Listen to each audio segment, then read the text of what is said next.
Welcome to Radio Rental. The scariest stories you've ever heard in your life.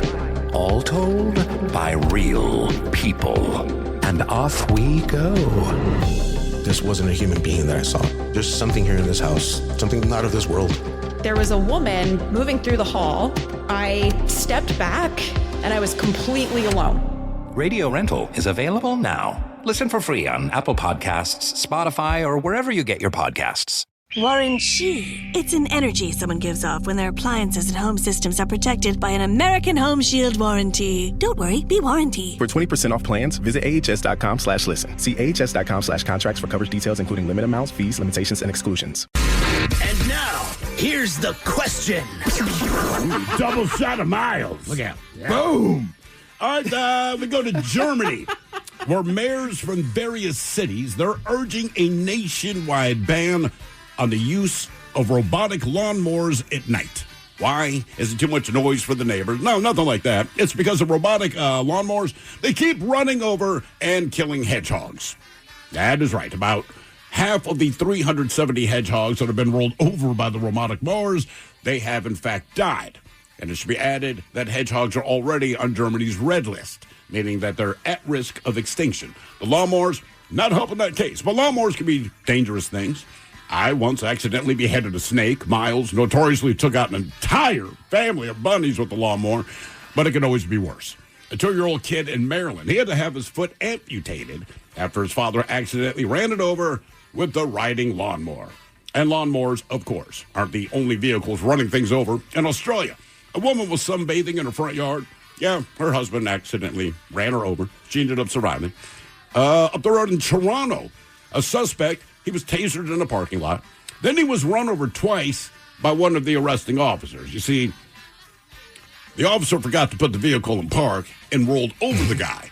So then a couple of cops, well, they pushed the vehicle off the man, but when the driver jumped back into the car, he ran over the guy again. And listen, we've got more stories. It's pretty endless, but some of these stories are from the news. Some, unfortunately, are personal, but we know that you have the stories, too. And today's question, brought to you by our friends at Advanced Hair Restoration. Look, it can be a car, lawnmower, bike, skateboard, roller skate, whatever. Today, we want to know what got run over and who ran over it. To be a part of the big show, call 206-803-ROCK.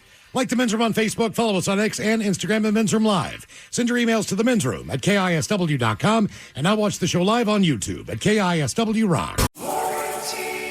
Greetings, homeowner. Repeat after me. If my home system or appliance breaks down, American Home Shield will help fix or replace the covered item, no matter its age. And exhale. Oh, and home warranty plans start at $29.99 a month. American Home Shield. Don't worry, be warranty. Visit ahs.com/listen for 20% off any plan. See ahs.com/contracts for coverage details, including limit amounts, fees, limitations, and exclusions. The podcast Campus Files is back with more stories of scandal, crime, and intrigue on college campuses. It is not hard to destroy a college. It's almost like a university under siege. Listen to and follow Campus Files, available now wherever you get your podcasts.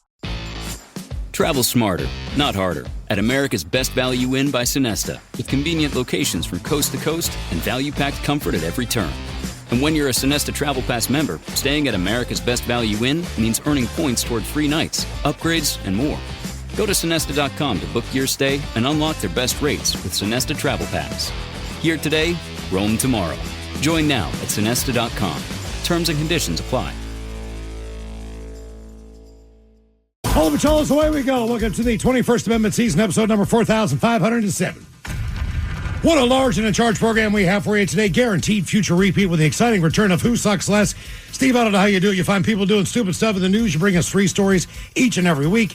It is up to us to determine, out of the 3 stories, which one sucks the least. Is there a theme to today's Who Sucks Less? Not really. I mean, 2 of the stories just have to do with, when you're dealing with children of any age, there's a way to be and a way not to be. We have 2 very good examples of ways not to be. And then, Miles, you brought the story to my attention. A woman in Maryland who was just getting her roof redone. Oh, that's right. That's all. Yep. Yeah. She did get her roof redone. The roof She got did. done. I It know did this get one. done. Yeah. She got the roof redone. Yeah, she did. And apparently, great work. The job was done. Yes. Absolutely. She sucks. Great price. Who Sucks Less is coming up at 4:30. And by the way, Bichols, we are just days away from the return of the Red. Men's Room Return of the Red Party happens this Saturday up at Black Raven Brewing in Woodinville. Hopefully you can join us, taste the old new brew, the return of the Red. Old new or new old? New old new, somewhere in there. Either way, it was the first beer that we ever did back in the day with Elysian. Oh, yeah. People said, hey, man, love that beer. Black Raven said, you know what? Let's bring it back. Sure. So hopefully Castle said he's going up there on Friday. We do still have the kegerator. That is correct. In the kitchen that we used to have in our old office. So word on the street is we might get a sample taste test on Friday if Castle brings the beer back in time. He said he is bringing the beer on Friday. But the price of admission on the ticket includes a 6-pack of the beer to take home. You can get in any age, but you have to be, if you're 21, you have to buy a ticket. Yeah. Because that ticket price comes with a 6-pack of the beer to take home. New Originals will be taking the stage as well. That is correct. It's going to be a great afternoon up there in Woodinville. Doors open at 1. The party starts at 2 and lasts until 6 o'clock. So hopefully you got some time. You're in the area. Stop by and see us on Saturday. And enjoy a Men's Room Original Red. And it is as it is now backed. It's gonna be one of those days. It is going to be one of those days. All right. I woke up and I was just like, Jesus Christ. Let's see here. That damn sun's out again. That's your opening word when you wake up. Typically my first word, and not on the weekend so much, but Monday through Friday, it's always just F. And it's just because my wife gets up super early, right? And then she'll come in and wake me up. So it's just like, hey, time for you to get up. And for whatever reason, my first word is F.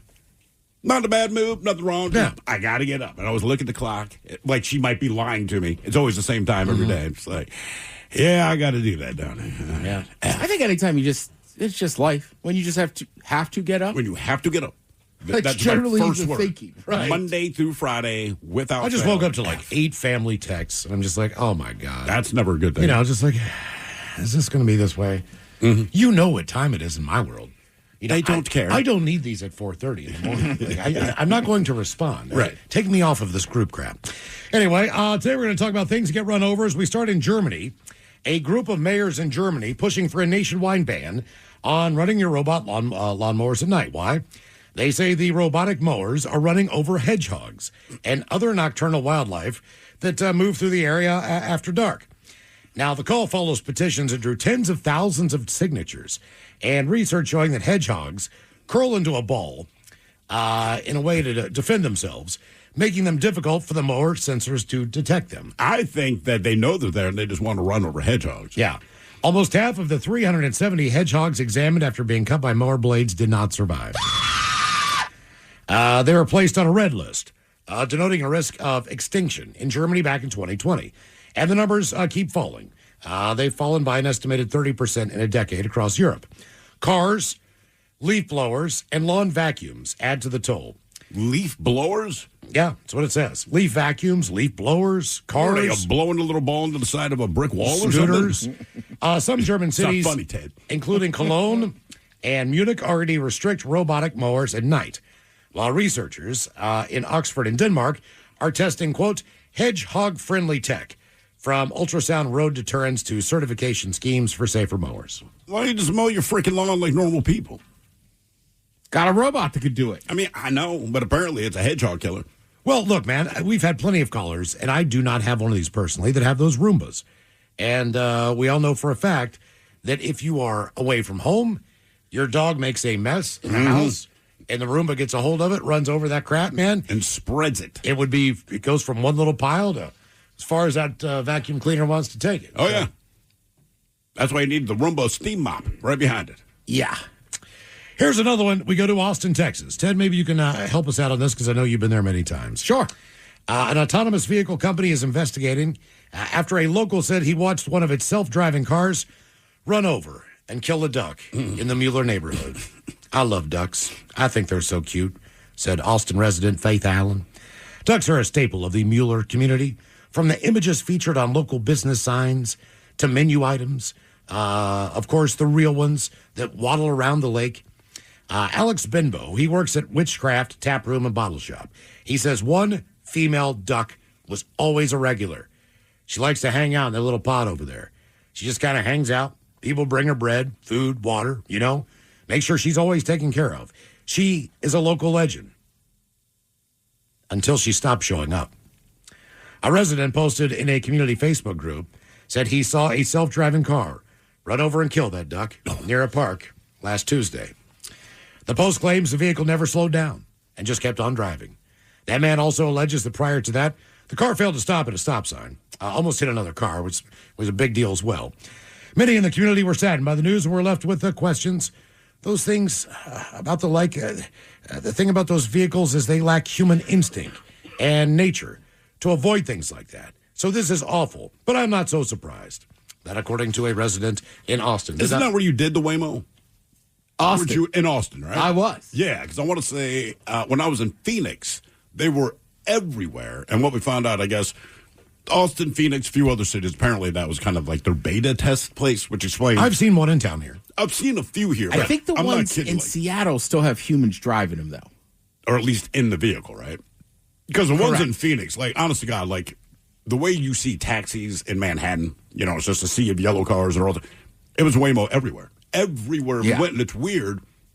It's where our hotel was versus where the volleyball tournament was, maybe a 15-mile drive. And, I mean, you're on the highway, man, and people are buzzing. And these Waymos, they'd be behind you, zip around you to the left, and it would freak me out because there's no one in the freaking car. But I noticed that people that live there, they were getting these things left and right. Like, they didn't have a thought about it. I'm just like, I don't know, man. I don't know. Hey, look, nobody wants a cherished duck to die. But even humans run over animals in cars. Well, yeah, we had a squirrel.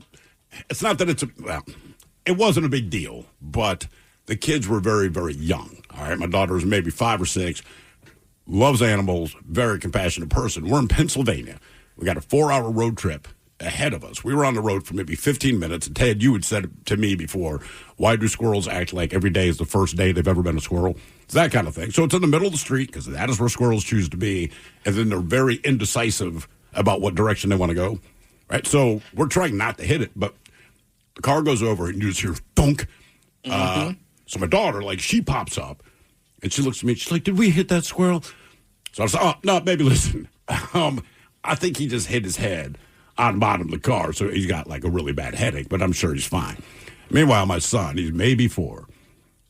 The look in his face just said, you are completely full of BS. The look I gave him back, because we can't say this, is, I know you know I'm full of crap, but we know how your sister is, and we're not dealing with 3 hours and 45 minutes over crying.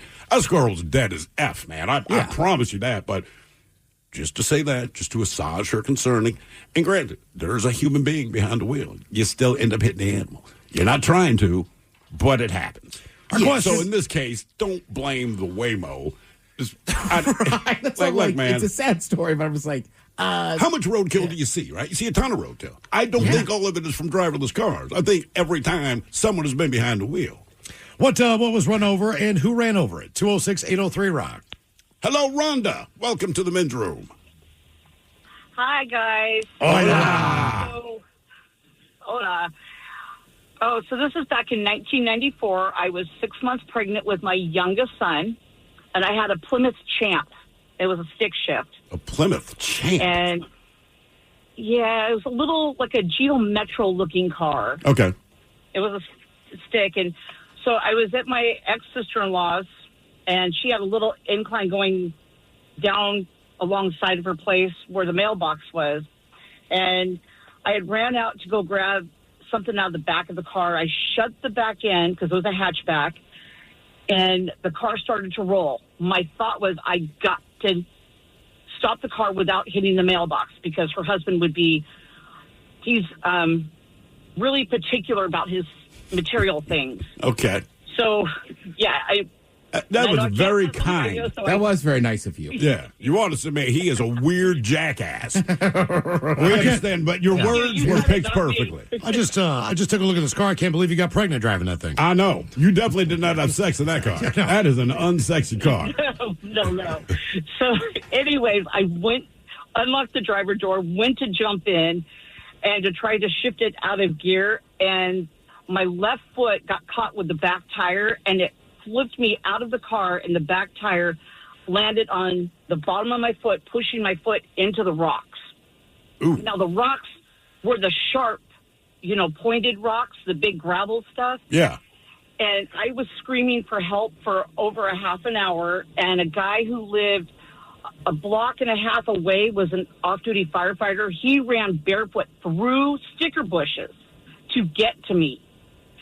And, of course, everybody shows up, and they're asking my ex-sister-in-law, Sherry, call 911. So she's calling, and she's like, they're not answering. They're not answering the phone. The guy grabs the phone from her and looks at the phone. She's dialing 811. Jesus Christ. So it gets even better. So I'm lying underneath. I've got these neighbors are trying to push the car up over me. Well, the state patrol shows up, the sheriff shows up, the ambulance, the fire truck, everybody's around me. And the state patrol says, the guy says, where is the driver? And one of the neighbors said, she's the driver.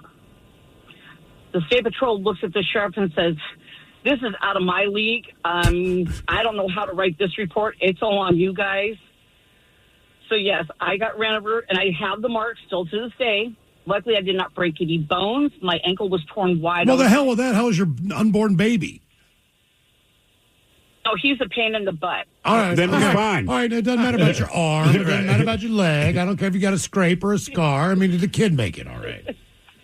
That's the priority he's here. 30. Yeah.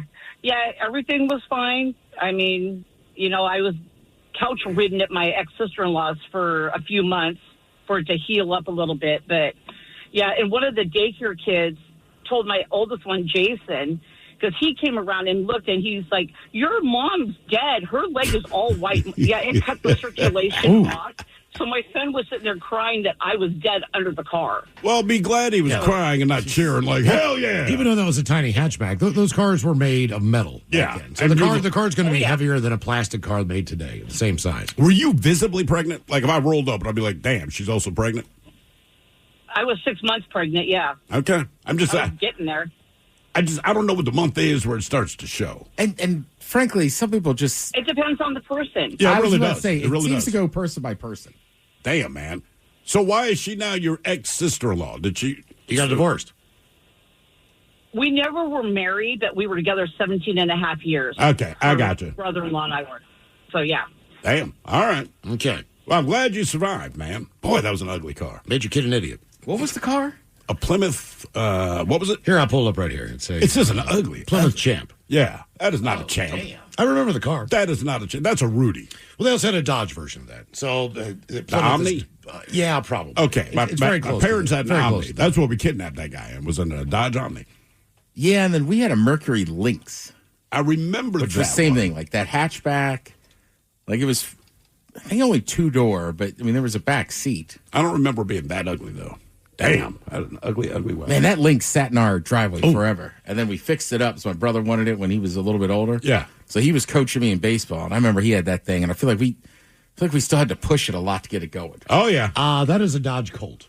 The Dodge Colt. Okay. My first girlfriend had that car. That's what she drove. Did you have sex in the backup? You can, yes. Yeah, I know it can be done. Yeah. At that age, look, you're going to figure it out. Yeah, you could have sex on a tricycle. I mean, it doesn't matter what has wheels on it. You'll figure out a way to do it. Do you think anyone's had sex on a unicycle? No. Right? Come on. There has to be some guy that says, look, I know how to ride a unicycle. No. I am proficient. No. Right? Or you sit down, face me, and we're going to, I don't know, ride around the garage. Nope. I'm saying it has been done. Nope.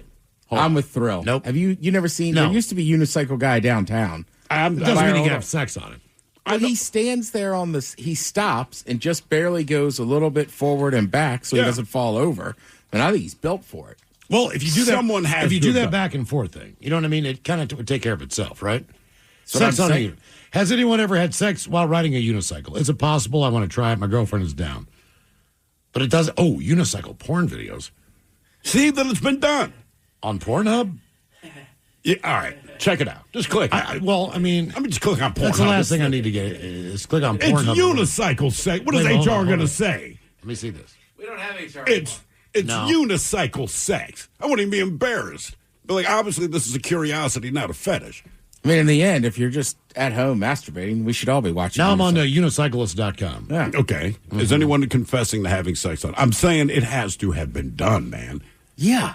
There's no way you have unicycle performers and dudes that ride it to work every day. I'm just referencing one guy that I would see by our old building. Like, he's that good at it. He never falls over. Like, it just seems natural he could do it. That's what I'm saying. Adding another body is a different element, though, guys. But I'm with Yes, Thrill. balance. She's just in a spot. Right. They're not both on unicycles. Well, then does it count? No, I'm saying they're both, like, I'm assuming the guy would be on the bottom just to make this work. Yeah, well, yes. Right, okay. In theory. So I'm imagining, this is what I would do, right? Equal distribution of body weight is, she is facing me, right? That's how we're doing that, all right? Okay. And she is essentially in my lap. Now, if I have the ability to balance on a unicycle, look, if I could do it, I'd be like, babe, we got to do it. The thing at is, least it have to once. be 1 foot off the ground because she can't get on after he does.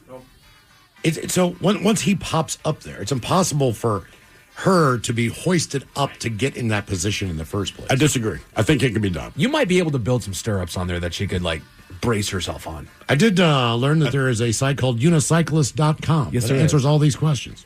And what do they say? Somebody has to have No, had sex just on a unicycle. people comment on it. All right. No one's actually done it. What was run over and who ran over it? 206-803-ROCK. With the new year upon us, there's no better time to take control of your finances. Follow and listen to Jill on Money wherever you get your podcasts. Sonesta Travel Pass is the most rewarding way to travel. Sign up at Sonesta.com for instant savings, bonus points, and perks like early check-in, late check-out, room upgrades, and free stays. Choose from 1,100 hotels across 13 brands and unlock their best rates when you book with Sonesta Travel Pass. Here today, roam tomorrow. Join now at Sonesta.com. Terms and conditions apply.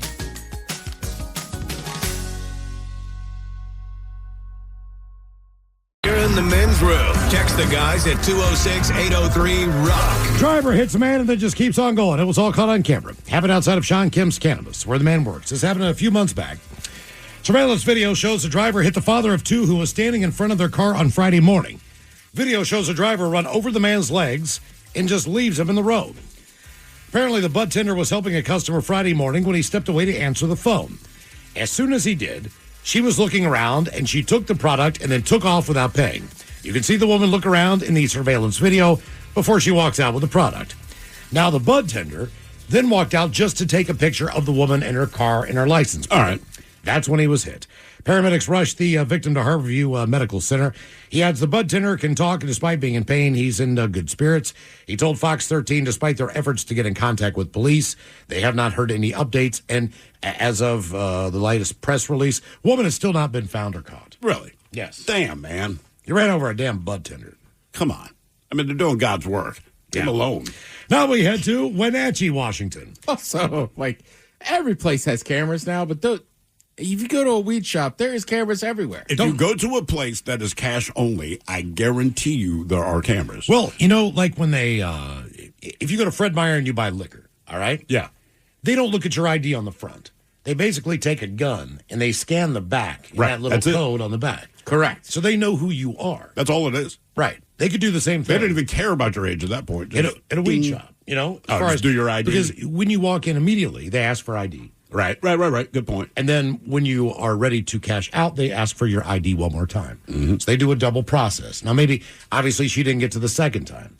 Well, yeah, she didn't do the second But if they had the process. technology available on the first, you know. I will say medical weed, or not medical, legal recreation. I feel like the weed shop does a better job of checking your ID than the liquor store. Absolutely. But I feel like they're almost under more scrutiny. And Miles is right. At our age, like, I feel like if I buy something like beer or whatever at QFC, like that guy, he knows I'm old enough. He's just got it. He's got to do it. But it also identifies you. Yeah. As the buyer. So it's legally, you can see, like, look, man, if someone said you sold underage liquor to anybody, as long as you use the ID system. They're like, hey, man, you can whatever. go through every single transaction that day and say, no, that did not happen. I almost feel bad for kids. You know, in the good old days, the porn was in magazines and you could hide somewhere, so you didn't have to share the family computer. And as far as buying alcohol when you were underage, it seemed like every city had the one place that you knew you could go in. Our place was called Friendly Liquors on North Avenue in Baltimore. Basically, the guy's deal was this. He knew you were underage, and it was a simple matter of whatever it is you were going to buy, each product, so it could be a six-pack and a handle of vodka, right? It's going to be $1 more on the six-pack and $1 more on vodka. And if you said, well, the price says blah, he says, do you have ID? If your answer was no, you paid that $1 premium. But that guy, because he was notorious for that. And at that time, Baltimore City Police were worried about anything other than that. This guy probably made another $150 a night on the weekends. Oh, yeah. We used to go to this place called Kegs and More in Morgantown, West Virginia. And we had acquired a tap for a keg.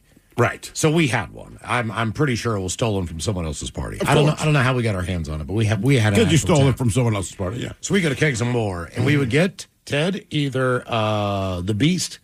Oh, yeah. Milwaukee's Best. Milwaukee's Best Light, or we would get Natural Light, or we would get Iron City Beer from Pittsburgh. Ooh. Those are the cheapest beers. Same with Rolling Rock. But we go to Kegs and More, and we buy the keg, and the guy said, I need a $50 fee for the tap. Right. And we're like, we're good, man. We got a tap. He's like, do you have ID? Not on me right now. I'm going to need a $50 tap fee. Exactly. For this keg. Okay. Yeah, I mean, that's the way it went down. It was understood. I mean, we did what Thrill did. We went to PG Liquors, which found out, just looked it up, they're permanently closed. Oh, really? But it was in such a rough neighborhood at the time. Like, same thing. I don't think they cared, and I think they were shocked that we would even walk in there. I mean, they never carded anybody. No. Yeah. You ever remember drinking St. Ides special brews? Yep. Right? So it was a very specific thing, and you'd buy like one or two of them. We bought a case of them, and I mean, it must have cost $60, which was a lot of money in the late 90s. But that guy was like, you guys want a case of these? And they had to open, they spun everything through bulletproof glass, but this one, they had to open like they were like. The door. Yeah. So it was like, go stand outside, we'll open the door. Because that was the setup. We'll bring it out to you. People would buy a lot because if they opened the door, you could rob them. Correct. So honest to God. So, like, you would have to physically leave the store if they had to open the door to get your thing. If they could just spin it through the bulletproof glass, you didn't have to go anywhere. Yeah. Here's one more from Wenatchee. I miss those days. According to Wenatchee police, a 16-year-old boy was hospitalized after being run over in a parking lot Monday night. And another 16-year-old has been arrested. Police said the incident happened at 5:30 in the afternoon in the parking lot of the Winco on Wenatchee Avenue. Officers were told a 16-year-old boy had been run over and that the driver then left the scene. The victim was found and taken to hospital for treatment. He's doing okay.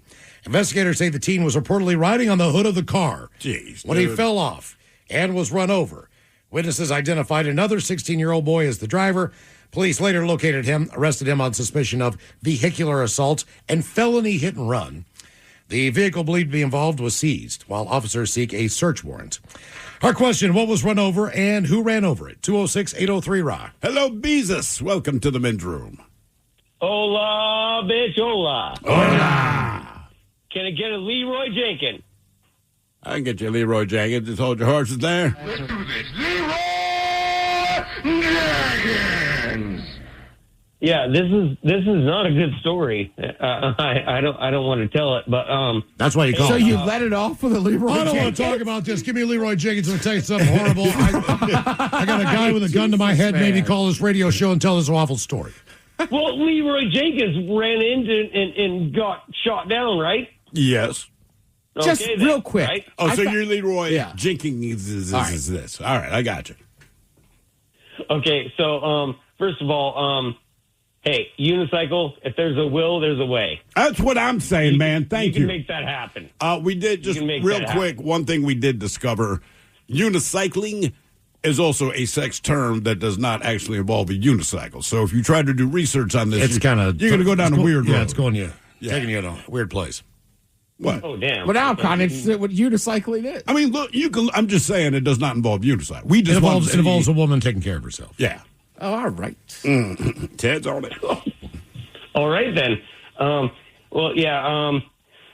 It's not quite as terrible as running over a whole bunch of bunnies with a mower, but my buddy, we used to jump the tracks, and we jumped the tracks and landed on a dog, and the entire family was out standing on the porch and watched us land on the dog.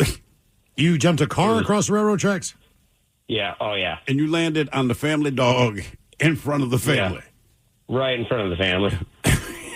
It rolled all. Yeah. How old were you when you were doing this? 17. Yeah. And no, I bet my buddy like 2 weeks earlier that he wouldn't hit it at 50. And he hit it at 50. And, yeah, the sparks flew. And then he tried it again and landed on a dog. And when he landed on the dog in front of the family, what is the next thing that happens? Do you guys take responsibility for this, or do you gun it and get out? No, we stopped. I had a... Oh, okay. We smoked a little bit of weed, a little bit, and I had a half ounce tucked underneath my ass. And, yeah, he had to go tell the family that we rolled the dog up underneath the... I thought you said they saw it happen. Yeah. They did. All right. And so how did he approach? I mean, what was the family's response? Screaming, crying. It was terrible. It's not a good story. No, it's not. It's not. I don't mean no. All right. You're right. You jumped the car and landed on a dog. Jesus. In front of the dog's owner. I don't think it was as bad as hitting a whole family of bunnies. No, it's worse. But they were wild bunnies. This was a dog people knew. Right. Exactly. This The is nice bunnies pet. are living in the grass. He had a lawnmower rolled over top. Found out after the fact. You jumped a car across railroad tracks and landed on My the dog. intent was not to kill Right, if anything. Miles didn't tell us, people might not ever know those bunnies happened. That family will always know that their dog was crushed under a car that flew over railroad tracks. Right. They Like, will always remember that. I knew a family where the dad backing out of the driveway in the morning, going to work one day, ran over the family dog. His family's dog. Correct. Okay. The dog was already kind of like deaf. It had issues. But I remember it was like a big thing, and it was like, nobody bring it up because they had kids that were younger than us. All right. And was like, they don't want the kids to know that the dad finally I shouldn't laugh. And I don't know why. These people are all adults. I'm sure they know. But we were like sworn to secrecy. Because I don't know how I found out, but I was like a teenager. And I remember my parents were like, you do not bring that up. Like, nobody can know that he actually killed the dog. I wouldn't. If my kids were that young, I would not tell them. Like, if it happened now, you go like, guys, listen, man, I feel bad. But you can explain it to them. They're 15, they're 14. They'll be upset, but they can absorb it. But if my kids are like 6, like, I don't know what happened to Freddie. Didn't you tell me about somebody at a bar told you that they ran over their dog? It was, I was dating this chick, and me and her went to her friend's house. And this is my first time meeting her friend's husband, all right? So I've never met this guy before, and he's kind of a good old boy. Nice enough, though. But he had this little dog, so to make conversation, I'm like, oh, hey, man, what's your dog? I don't know what kind of dog it is. It looks like Toto from Wizard of Oz, right? So it looks like that. And which, if you saw this guy, he looked like literally the Cable Guy, and he had this kind of dog, which seemed odd. And he said, oh, that's Angel 2. 2 being the thing. I'm like, Angel 2? He's like, well, same breed as my first dog, Angel. I'm like, oh, what happened to Angel? Well, she died. I'm like, well, that's the thing about getting a pet, man. All things being equal, you're going to outlive it. He's like, well, no, I backed over in the driveway. But he's upset, and it's just me and him sitting in the living room now, and I'm at his house, so I'm trying not to laugh just because of the way he's recounting the story, because you could see his eyes going back in time to this moment. He's like, I was going to work, and I backed my truck up, and I felt something go pa-goom on my truck, so then I put it in drive and went pa-goom again. I'm like, now, what is that? So I opened my door, and there's Angel. I rolled over her twice. I'm like, oh, my God, man, that's terrible. He's like, yeah. And her guts, I won't use exact language, but a lot of her guts had exploded out of the backside of her through her butt. But they were still connected. They were just on the outside of her body. Oh, okay. Dude, this is the story the guy's telling me. We're like, sipping light beer or something. And he's like, so I did the best I could to tuck her guts back into her anus, and I put her in the back of my truck, and I drove her straight to the vet. Man, I loved this dog. She was 13 years old. I'm like, okay. Well, I got to the veterinarian, and he told me, hey, we got good news. We think that we can save your dog. And he's like, oh, thank God. Because I'm feeling bad, because I ran her over. And doctor said, but that's going to cost you $18,000 for this surgery. So, oh, man. So then the doctor said, for $500, we can put her down. It was tough to say goodbye. I was just like, oh, God, man. But he was like misty-eyed telling me this. Why did he go back over it? The way he told the story, right, like I feel he like didn't know what he hit. He did not think it was his dog. I don't know why he put it back in drive, but he put that in the story. And like I said, the way he told it, I'm inclined to believe him. So he put it in drive, drove forward, clunk, clunk, clunk, clunk, hit this thing again, and there's Angel. The guts hanging out her backside. God. Oh, yeah. What was run over and who ran over it? 206-803-ROCK. I just feel like I would stop and be like, I should look at what I just ran over. Listen, man, I agree with you. All right. And I wanted to ask, but I'm like, this is not the time to ask this guy why he put it dry. He was very sad telling the story. And all I can think when he's done is, Jesus Christ, it's time to go. Like, I'm done talking. So, yeah, he had a little cute little angel, too.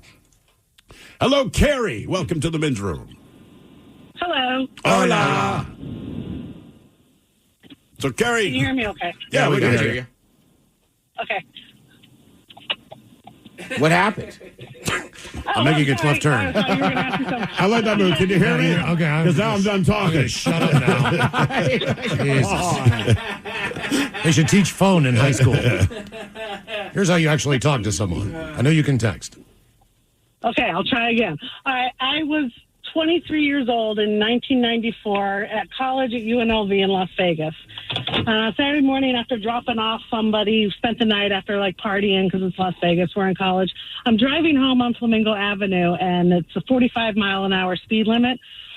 And I'm just headed back home and this guy on the side of the road looks like he's about to walk out and then decides, oh, wait, there's cars coming. So he does that little step forward, then takes a step back, step forward, step back. And he does this little dance. But as I get right to him, he catches eye contact with me and dives under my car. Oh, my God. All four tires over him. Freaked out. The car that might have seen what happened, drove on. So now when the cops got there, and I'll get to the story, I'm looking in my rearview mirror and I see his arm move. And I was like, okay, I'm freaking out. I'm like, he's still alive. Okay. But by the time the cops got to me, they're all thinking he's the victim, where in my mind, I'm thinking I'm the victim. They get to me I guess to get me out of my shock. I only remember 2 of the 3 jokes that they were telling because he was fine. I taken him to the hospital. He had admitted that he was trying to kill himself. Jesus. Or else I wouldn't be telling this story 30 years later. It might have been a different scenario because I was like, who saw this? Nobody's going to believe me. And yes, it was a total ba-dump. I mean, it's 45 miles I did. So What kind of car were you driving in college? That was my grandparents' Montero, Mitsubishi Montero. That's a pretty big ride, man. So if he had just stood up, it would have been a different story, but he dove. Well, thank God there's enough clearance underneath that car, underneath that SUV, too. Yes. So he didn't get drugged or anything, I mean, he still rolled over his ass. I know, but I mean, still, at least. That was my fear. I locked myself in the car thinking, oh, my God, I'd seen the Thanks for the Ride lady movie. I think it was Creep Show or something. I was like, oh, my God, he's getting mangled under my car. And so the cop said, so did you hit the brakes and then the gas? And I'm like, yeah. They're like, yeah, we see the skid marks on the guy's back. And then, Jesus Christ. And then they said, Viva! Seriously, this is what keeps me sane, 30 years later, if I telling the story, because I'm like, this really happened. So then the final thing, because I didn't want to drive home, so I was waiting for my friend to come get me, and I was like, well, they didn't give me a ticket, nothing, right? So I'm like, well, am I in any trouble? What's going to happen now? And they go, no, you're fine. We run into these kind of things all the time. And the other cop goes, great pun, run into them. Oh, I mean, I can't remember the rest of them, but they were just going on and on. Don't forget it's open mic night at the Flamingo every Thursday. They're the running rebels. See me up on stage. I mean, give him credit. That is a little funny. Hey, I have a question for you. So you went to UNLV, and I'm just curious to know, Correct. Was the In-N-Out Burger there back in 94? That might have been the year that they added it. Okay, because every time we go to Vegas. Or maybe shortly thereafter, because I went in 1990, my first semester, we won the NCAA against Duke. Oh, that's what I was going to ask about. That's how I know the Running Rebels. And that was that Tarkanian? Yes, it was Tarkanian, and where the In-N-Out Burger was the AM PM that we were all like partying around. So I want to say the In-N-Out Burger, 94, 95 maybe. I mean, it was around that time when they built that. Okay. I was just curious to know. So we always cut through their campus just to get the In-N-Out Burger. That's where I went. I ran to In-N-Out on an exercise run. It's a nice campus. Got 2 burgers, started running back, and that's when I pooped myself. Yeah. And the Golden Nugget. How apropos. Almost made it. The Golden Nugget. So close. Thank God for the mesh insert in those running shorts, because they kept a lot of it in there. That's a humble brag. Really was. I can't believe they hammered out a couple burgers. Get this run back on. What was run over and who ran over it? 206-803-ROCK. Ellie's Eden was created from the same belief that started as your standard. Families should have access to good food and healthy living. Named after the founder's granddaughter, Ellie's Eden reflects commitment to strong, healthy plant starts grown with care in Oregon. These are carefully selected varieties chosen for gardeners who value quality, vitality, and dependable growth. From trusted seeds to thriving plant starts, Ellie's Eden helps you plant with confidence and grow something meaningful. Explore Ellie's Eden at azuresstandard.com. Hey y'all, I'm Maddie. And I'm Poodle. And together we host the podcast Reality Gaze. We are 2 ridiculous homosexuals who love nothing more than talking about reality television and tearing in a new one. So whether it's 90 Day Fiancé, Love is Blind, Love After Lockup, or any other trash TV show about lonely hearts looking for love, your gay besties got you covered, y'all. New shows every week. Follow and listen to Reality Gaze wherever you get your podcast. Reality Gaze, let's flow.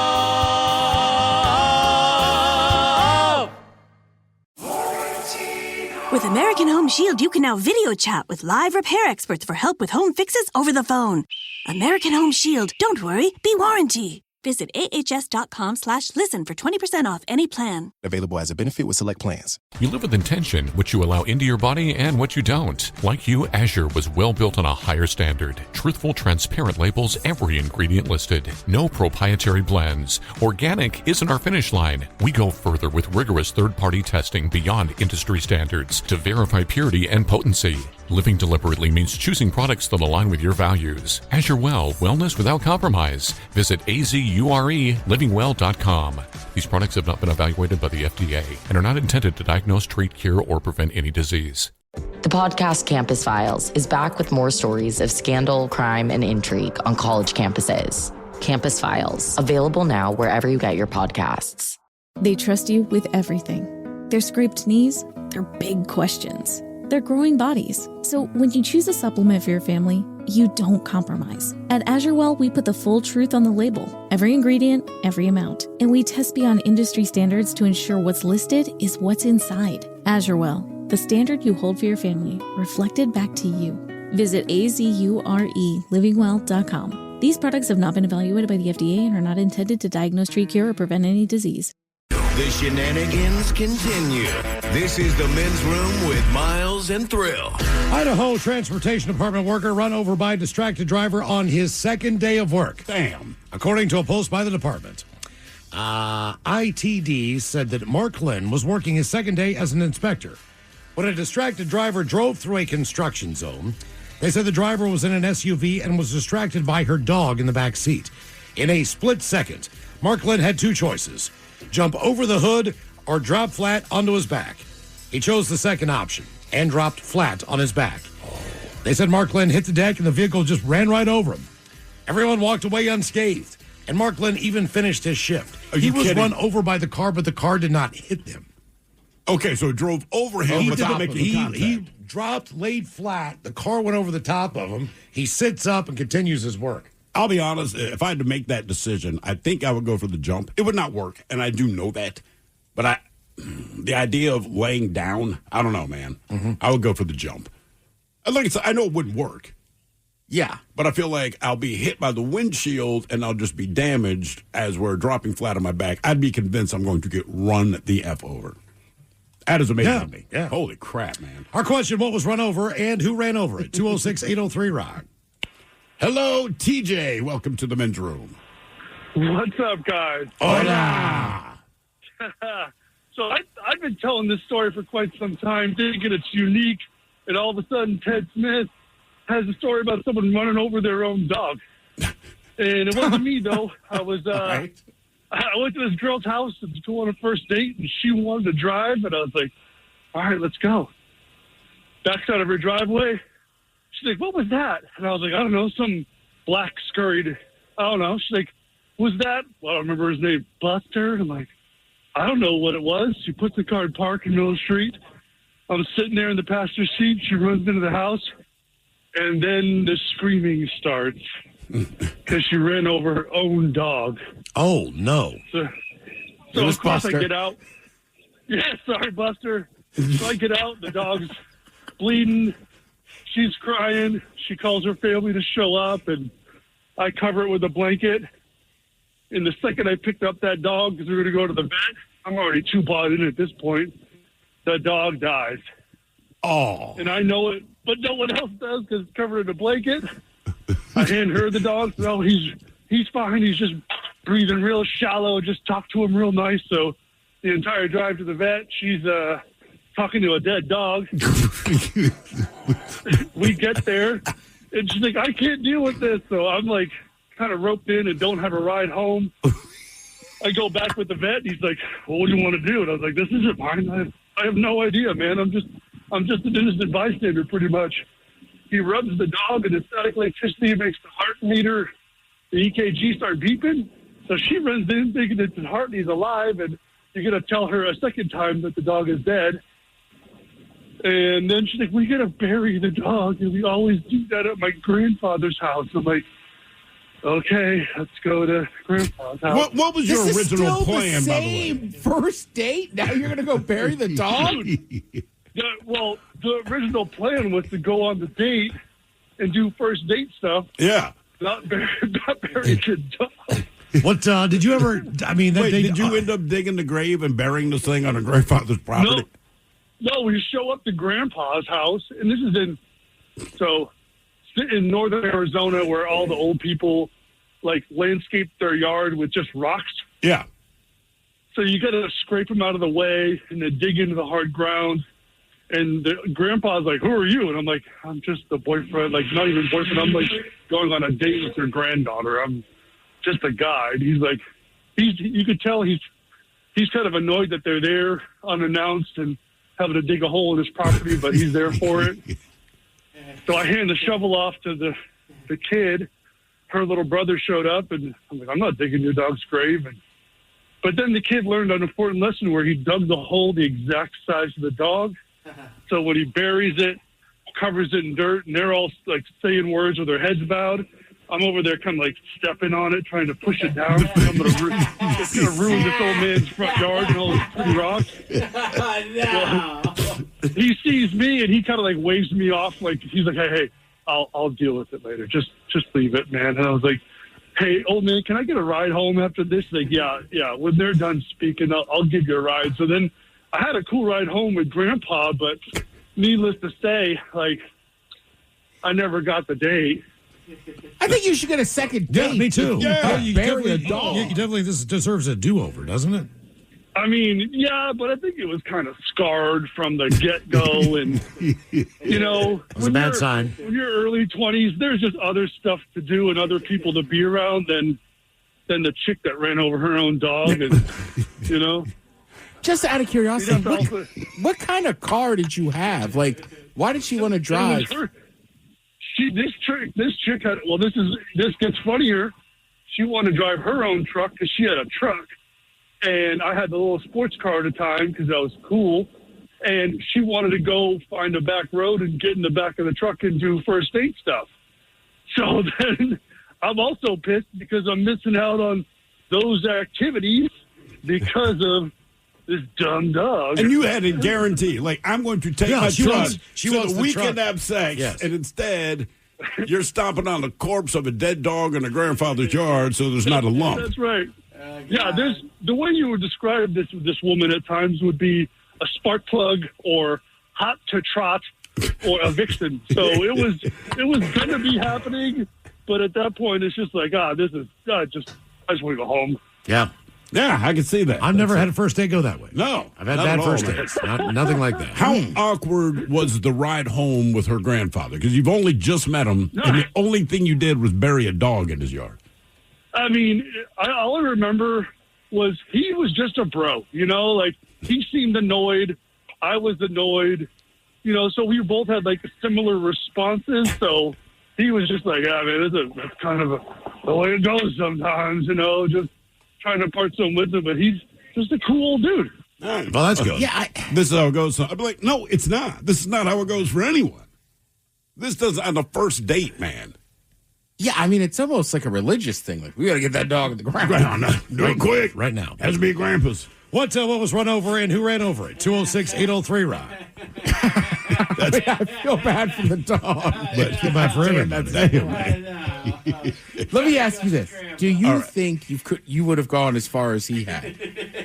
Like, by the time the dog's picked up, like, I might have bailed. I think his circumstance was where he went wrong. If you can say he went wrong, he didn't do anything wrong, but once he agreed to accompany her to the vet, he doesn't have a ride. Correct. So she's the ride. And now she's going to go to Grandpa's before she goes back home. So the only way to get out of this situation is after the dog is hit, is get in your own vehicle and leave. But that guarantees you're not getting a second date either. Correct. So I think he's holding out hope. They're like, all right, man, if we can get through, because again, go wrap this up, then go do some fun stuff. Yes. You're a young man in your 20s. That's exactly where your brain is. And keep in mind, she wanted to drive her truck because she wanted to have sex with you in the bed of the truck. So it's like, if she made it that clear at the top, man, I'm hanging my hope on that. Obviously, things did not work out that way. But apparently not. A suspect in Toronto over the weekend had a pretty rough arrest because he was accidentally run over by the same cop car not once but twice. Video shows police officers firing a taser at a man in a parking lot, and he freezes up and falls to the ground. Now, while cops rush over to cuff him, an officer in a cruiser behind them jumps out, but apparently forgets to put the vehicle in park as it rolls forward over the suspect's legs and hitting the officer on top of him. Now, as the couple of cops push the SUV backward off the man, the driver gets back in and apparently guns it, rolling the front tires over the suspect again. Oh, no. The cop finally hits it into reverse and toots the horn twice. Toronto police tell TMZ the incident occurred Saturday when officers responded to a report of a person armed with knives who was damaging vehicles. Now, despite they say how bad it looks, we're told that both the suspect and the cop who was also hit are okay. Why did he honk the horn twice? I don't know. What does that mean? All clear. Yeah. What was run over and who ran over it? 206-803-ROCK. Hello, Jim. Welcome to the men's room. Hola. Hola. What's going on, guys? How are you, sir? Anyway, here's my story. I do construction for a living, and I was working in Eastern Washington doing some plumbing orchard, cherry orchard. And my van, the neutral safety switch wasn't working in it because I had to rig the ignition because I lost the key. So by saying that, it starts in gear. So I went to start it. So I reach in there, the door's open. I reach in there and I turn the key to start it. It starts up and it was in reverse. And it takes off and the door slams me to the ground. Then I run over both of my legs. And the door's wide open, so it goes into part of the in between two of the cherry trees and wedges the door open, and I'm stuck in between there and some trees, and I was there for like an hour and a half before somebody found me. Did you break anything? Yeah, my pride. Okay. It hurt, but no, it's just I'm surprised I didn't get hurt, but. I couldn't believe that it's, like I said, it started up in gear and just boom, boom, boom, boom, and that was it. Mm-hmm. And you spent an hour and a half stuck Yeah, about an hour and a half, yeah. Okay. I couldn't get to my cell phone, and finally somebody was calling their dog. The homeowners were calling their dog, and I could hear them yelling, and I started yelling, and they didn't respond at first, and then about 10 minutes after that, I heard them again, and I yelled, and then they come up and they go, "Oh my gosh!" And it was the guy's wife, and she was panicking and started dialing 911. I go, "No, just get in there and start it and pull this thing forward." It was still running too, by the way. Oh Jesus! So she didn't have to start it. Yeah, it was a diesel, but yeah. Anyway, yeah. So basically, anybody could have stolen that thing anytime they wanted to. Oh, yeah. As a matter of fact, that's what happened to it. Oh, really? I'm shocked by the end of that movie.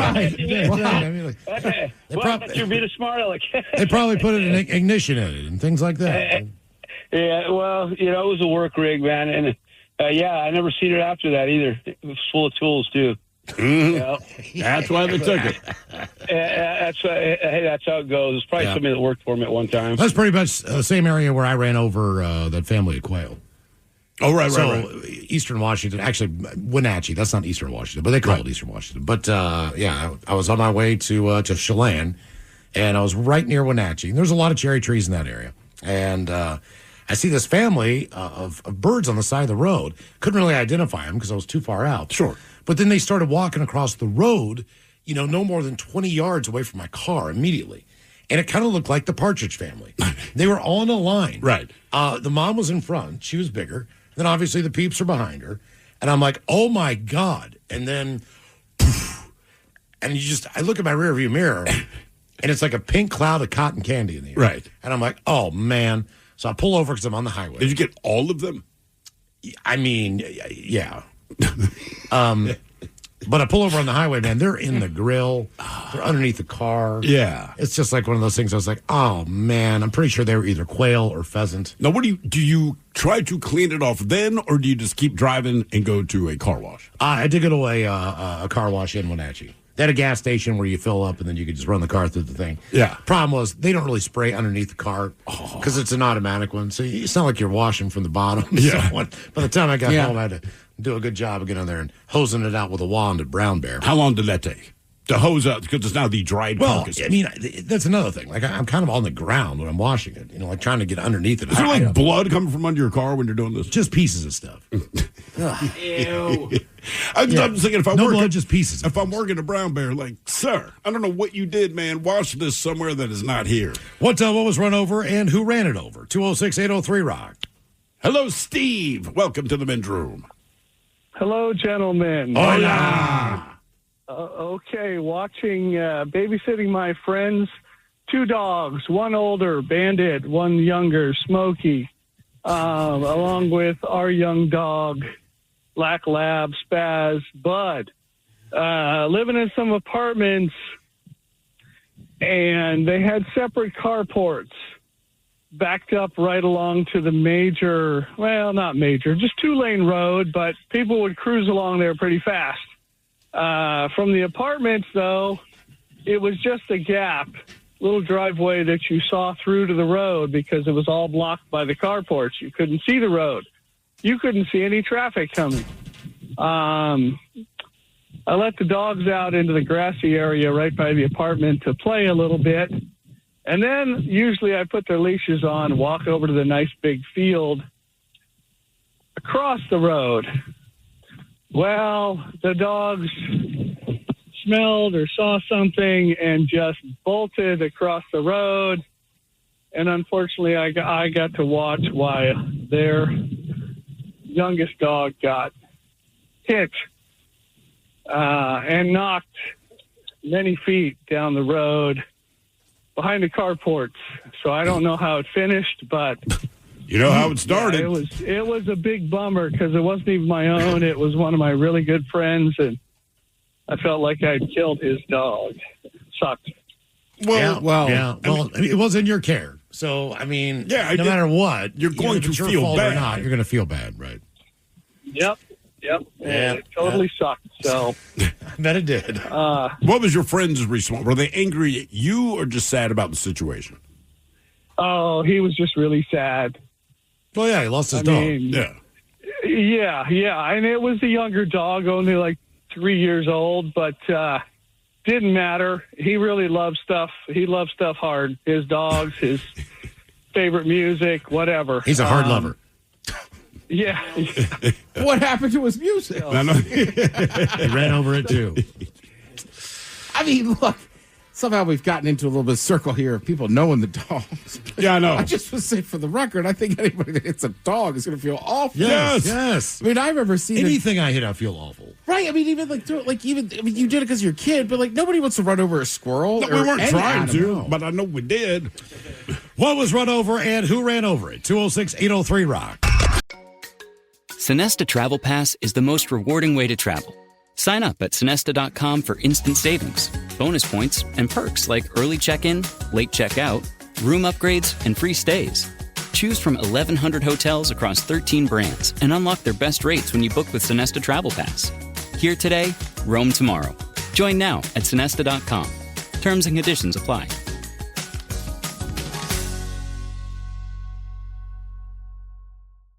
Ellie's Eden was created from the same belief that started as your standard. Families should have access to good food and healthy living. Named after the founder's granddaughter, Ellie's Eden reflects commitment to strong, healthy plant starts grown with care in Oregon. These are carefully selected varieties chosen for gardeners who value quality, vitality, and dependable growth. From trusted seeds to thriving plant starts, Ellie's Eden helps you plant with confidence and grow something meaningful. Explore Ellie's Eden at azurestandard.com.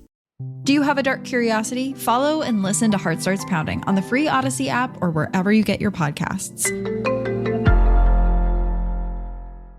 Warranty. It's an energy someone gives off when their appliances and home systems are protected by an American Home Shield warranty. Don't worry, be warranty. For 20% off plans, visit ahs.com/listen. See ahs.com/contracts for coverage details, including limit amounts, fees, limitations, and exclusions. Always live on the free Odyssey app. Text the guys at 206-803-ROCK from the Pinky's Plumbing Studio. You're in the men's room. Forgot to mention there the Return of the Red Party on Saturday. Return of the Red Party and chess tournament. Yes, indeed. That's right. Yes, chess tournament. Doors open at 1 at Black Raven Brewing in Woodinville. The party starts at 2, goes until 6. The new originals will be taking the stage. And the re-debut of Men's Room Original Red from Black Raven. All right, re-debut. That's what we said. Okay. Not the old new, not the new old, but the re-debut. Each ticket comes with a 6-pack to take home of the Return of the Red. You can take that home with you. By the way, if you are under the age of 21, you get in free. Obviously, you're not drinking, but if you are 21, you need to buy a ticket to get in. So hopefully we'll see you Saturday up in Woodinville at Black Raven Brewing. Our question, what was run over and who ran over it? 206-803-ROCK. Hello, Dylan. Welcome to the men's room. Hola, Bichola. Hola. All right, so I was cruising in North Spokane on Bigelow Gulch Road. It's kind of a windy country road, no street lights, 45 miles an hour. And, of course, lo and behold, I had a beautiful white-tailed doe jump right in front of me.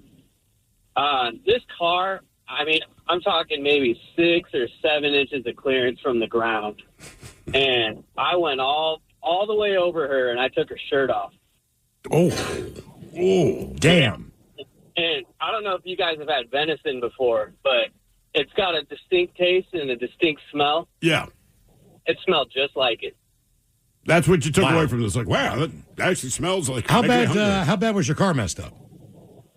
Believe it or not, and I think it was unfortunate for the deer, it didn't hurt my car much.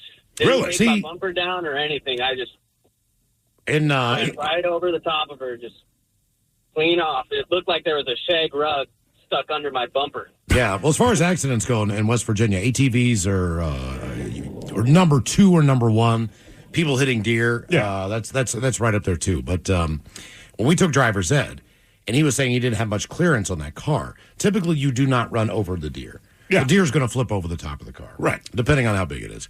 But they would teach you that if you were in that situation and a deer did jump out at you, that you gun it. Yeah, speed up. You gun it. You do not hit the brakes. Because if you hit the brakes on a front-wheel drive car, the front brakes will dip the nose down. Right. And send the deer into your windshield.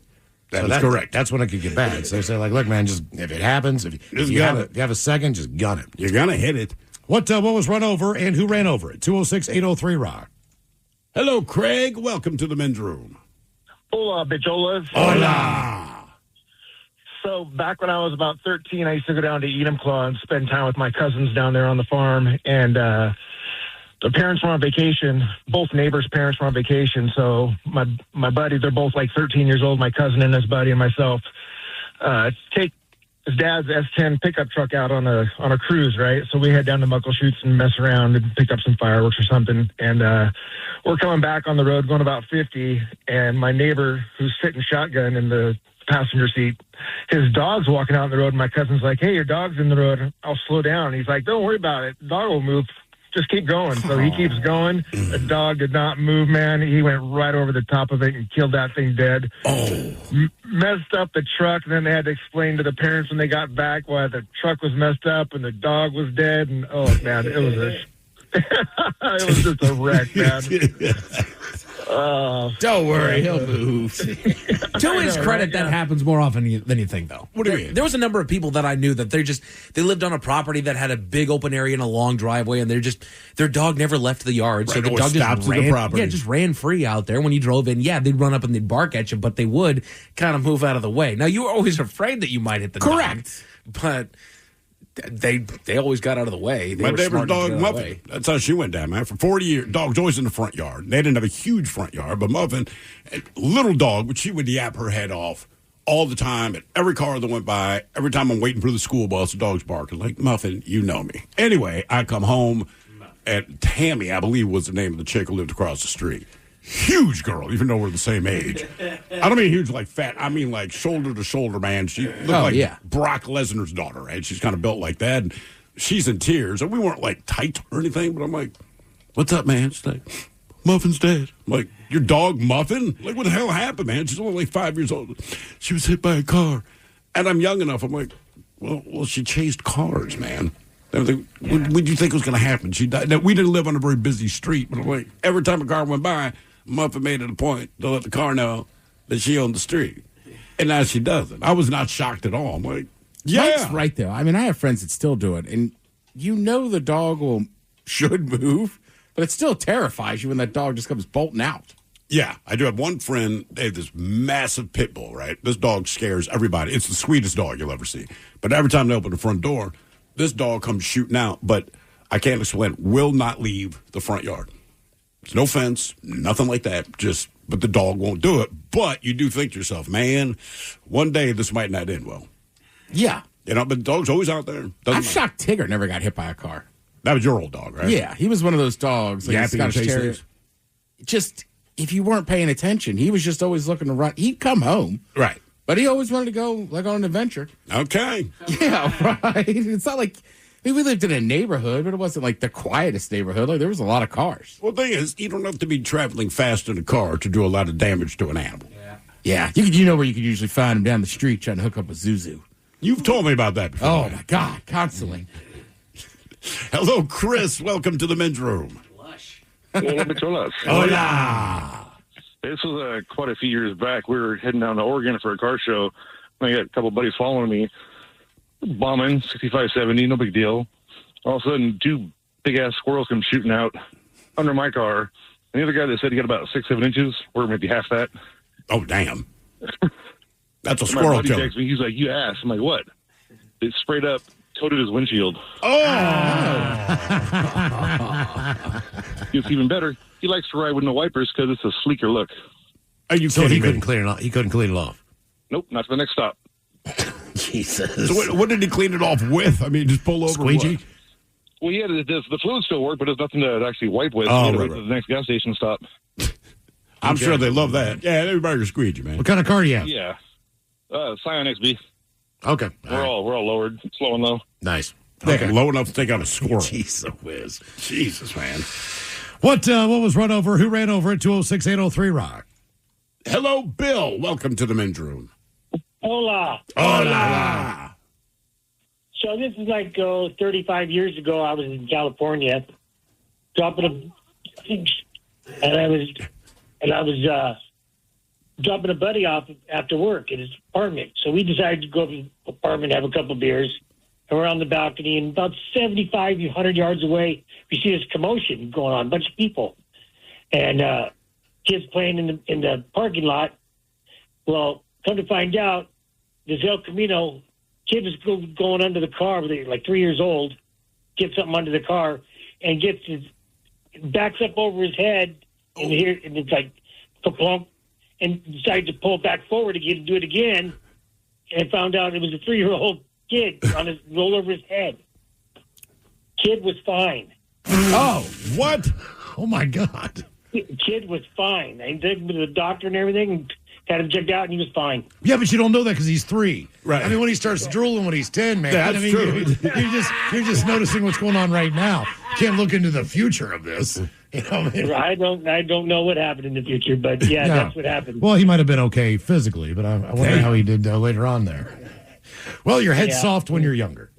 By 3, it's fused, I guess, to some degree.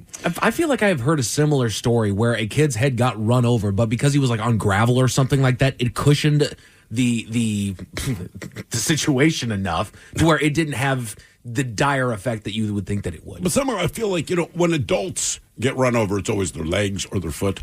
Right. Somehow with children, it's their head. Like, what are you guys doing so different? You've had 2 of them. They lead with their head, man. At that age, they certainly do. That actually makes a lot of sense. They don't think you jump out of the way. No. They really, even if they're friends on a big wheel, and you see the big wheel is aimed directly at your kid, and your kid can clearly see the big wheel coming at them, they don't move until they're maybe 5 or 6 years old. But, as a parent, like I said, there's no parenting book that says, hey, your kid will never move out of the way of anything. You discover this as you go along. I'm like, oh, don't worry about it, dude. He'll move. I did it. Trying to learn to ice skate when I was a kid, and you didn't have those, things you hold on to now. Yeah. And there was an adult coming at me. I didn't know which way to go, so I thought I could duck under them. Yeah. I my forehead ran right into their skate. Into their skate? Yeah, it was fine. I think, yeah. But it's one of those things, you're right, as an adult, it sounds dumb. You move. Well, but as a kid, I was young, but I just remember thinking, I'll just try to duck under their legs. No. But I'm just shocked at how old kids get before they determine to get out of the way of a moving object. Yeah. Right? Even if you're playing catch and you're doing a little soft underhand thing, you know what I mean? How many kids have you hit in the forehead or face with a softball? Or a wiffle ball. And you're doing the really soft. Over, under, I'd say 10. Yeah, it's inevitable. Even when, someone's like, hey, my kid's 3, play catch with them. I don't want to, man. And it's not because I'm being mean, but this only ends with them crying. That's the only way this situation ends, and I'm going to be the bad guy, and I don't feel like hearing it. Or throw it up high for me so I can catch it. No, you got that's worse. You got it, little fella. That's then it worse. bounces off his eye. Yeah. they just stare and at you're him. I look at the guy you're coaching with and go, hey, I just pegged your kid in the. Yeah. He's going to have a black eye tomorrow. I told you, man, my kid was playing. They had, is it Magnuson Park? I don't remember the name of the facility, but they had, little kickers. That was the name of it. Oh, yeah, the little soccer kids. Yeah, and he was. And it's a tiny little. 3, maybe. Yeah. So it wasn't even a legitimate soccer ball. It's one of those. It's like the soft version of a medicine ball, right? Yeah. But as fathers, we are in there with them. There's nothing, quote unquote, dangerous going on. And the kids, like anything, they try to kick the ball as hard as they can. Barely goes anywhere. So I kick the ball, and I'm an adult. I did not realize how hard you can kick it as an adult. But because of the way those balls are made, it goes in the air and it curves, and it bangs this kid directly in the face. Not my kid, just some other kid. Kid drops, starts crying. His father runs over, kind of looks at me, and I put my hands up like, I'm sorry, dude. And he understood. Just like, hey, whatever. So as we're leaving, the people that run it, they're now asking the kids to bring the balls back. And like anything, all the kids are kicking the balls toward where this guy is asking for them. And I kick the ball again, and this thing goes up in the air, and it curves again. It hits the same freaking kid in the face. But here's the thing. At this point, because we're leaving, the father is carrying him under his arm, so the kid is over his shoulder facing me, and I'm not trying to, and bam, same kid. I'm like, oh my God, man, the father turned around, and there are daggers in his eyes. Yeah. And I'm like, I swear to God, I'm not doing this on You purpose, couldn't if you man. wanted to. No, you couldn't aim that thing to save your life, but same kid. I'm like, we got to go. What was run over? Who ran it over? 206-803-ROCK. Hello. It sounds like you were towing that thing a little bit. That's a bad Adam Sandler movie, man. But it's the same kid. I'm like, Jesus Christ. And this time he's in his father's arms. Hello, Steve. Welcome to the men's room.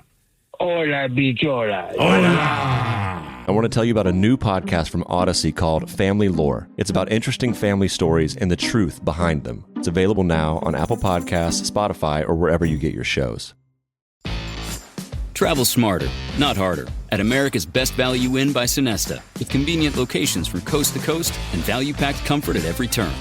And when you're a Sonesta Travel Pass member, staying at America's Best Value Inn means earning points toward free nights, upgrades, and more. Go to Sonesta.com to book your stay and unlock their best rates with Sonesta Travel Pass. Here today, roam tomorrow. Join now at Sonesta.com. Terms and conditions apply.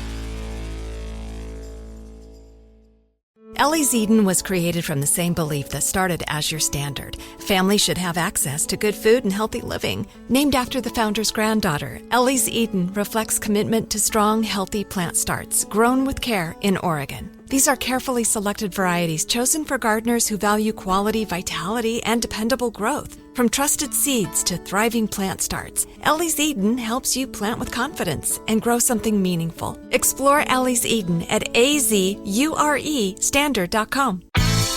With the new year upon us, there's no better time to take control of your finances. Follow and listen to Jill on Money wherever you get your podcasts.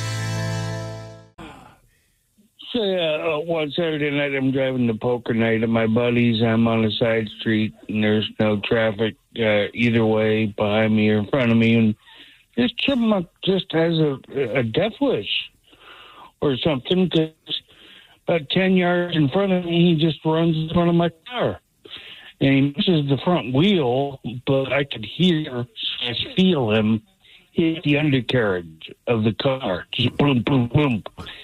And as I looked in the rearview mirror, I could see Alvin or Dale, whichever one, roll to a stop. And I could tell, yeah, that's the end of that chipmunk. I wondered, what was on his mind. But I just drove on to poker. I was running late. Okay. Kills a chipmunk on the way to poker night. Still remembers it to this day.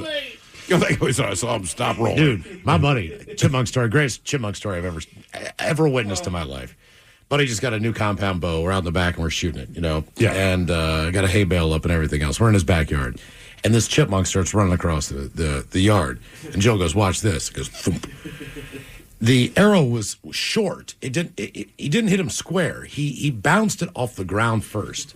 Oh, he skipped it. This arrow went through him, bullseye middle, all right, of this chipmunk. And the chipmunk is up in the fletching of the arrow, all the way to the back. He shish kebabbed this thing.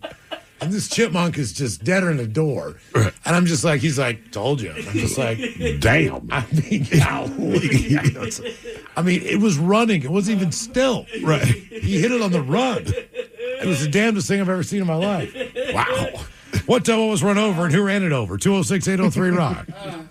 Hello, Aaron. Welcome to the men's room. Hola. Hola. My buddy and I were driving some back roads in his Lotus Caterham 7, which is a small European sports car, open cabin, no doors, weighs about 1,200 pounds.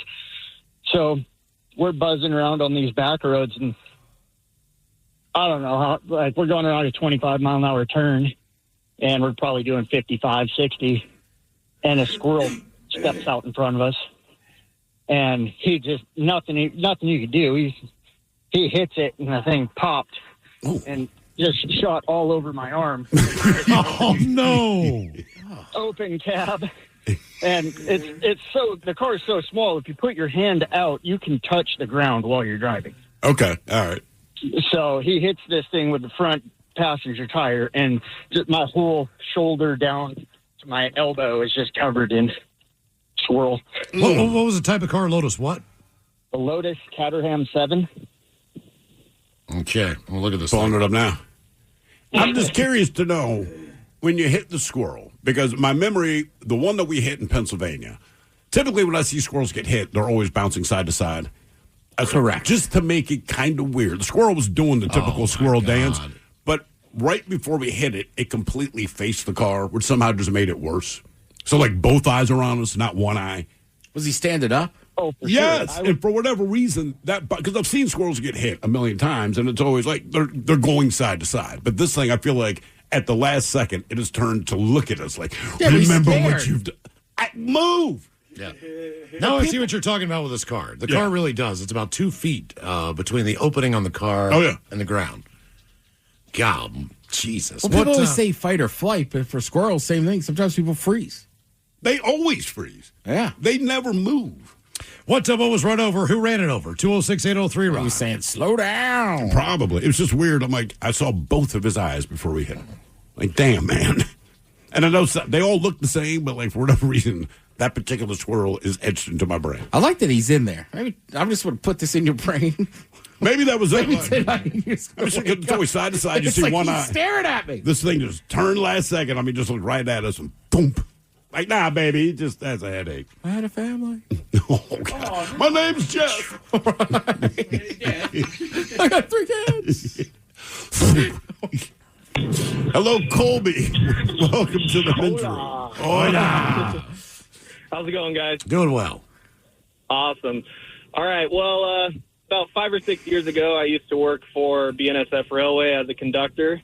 And this was dead winter, about December time. We're running through Ellensburg, and it had just snowed. So everything was fresh powder.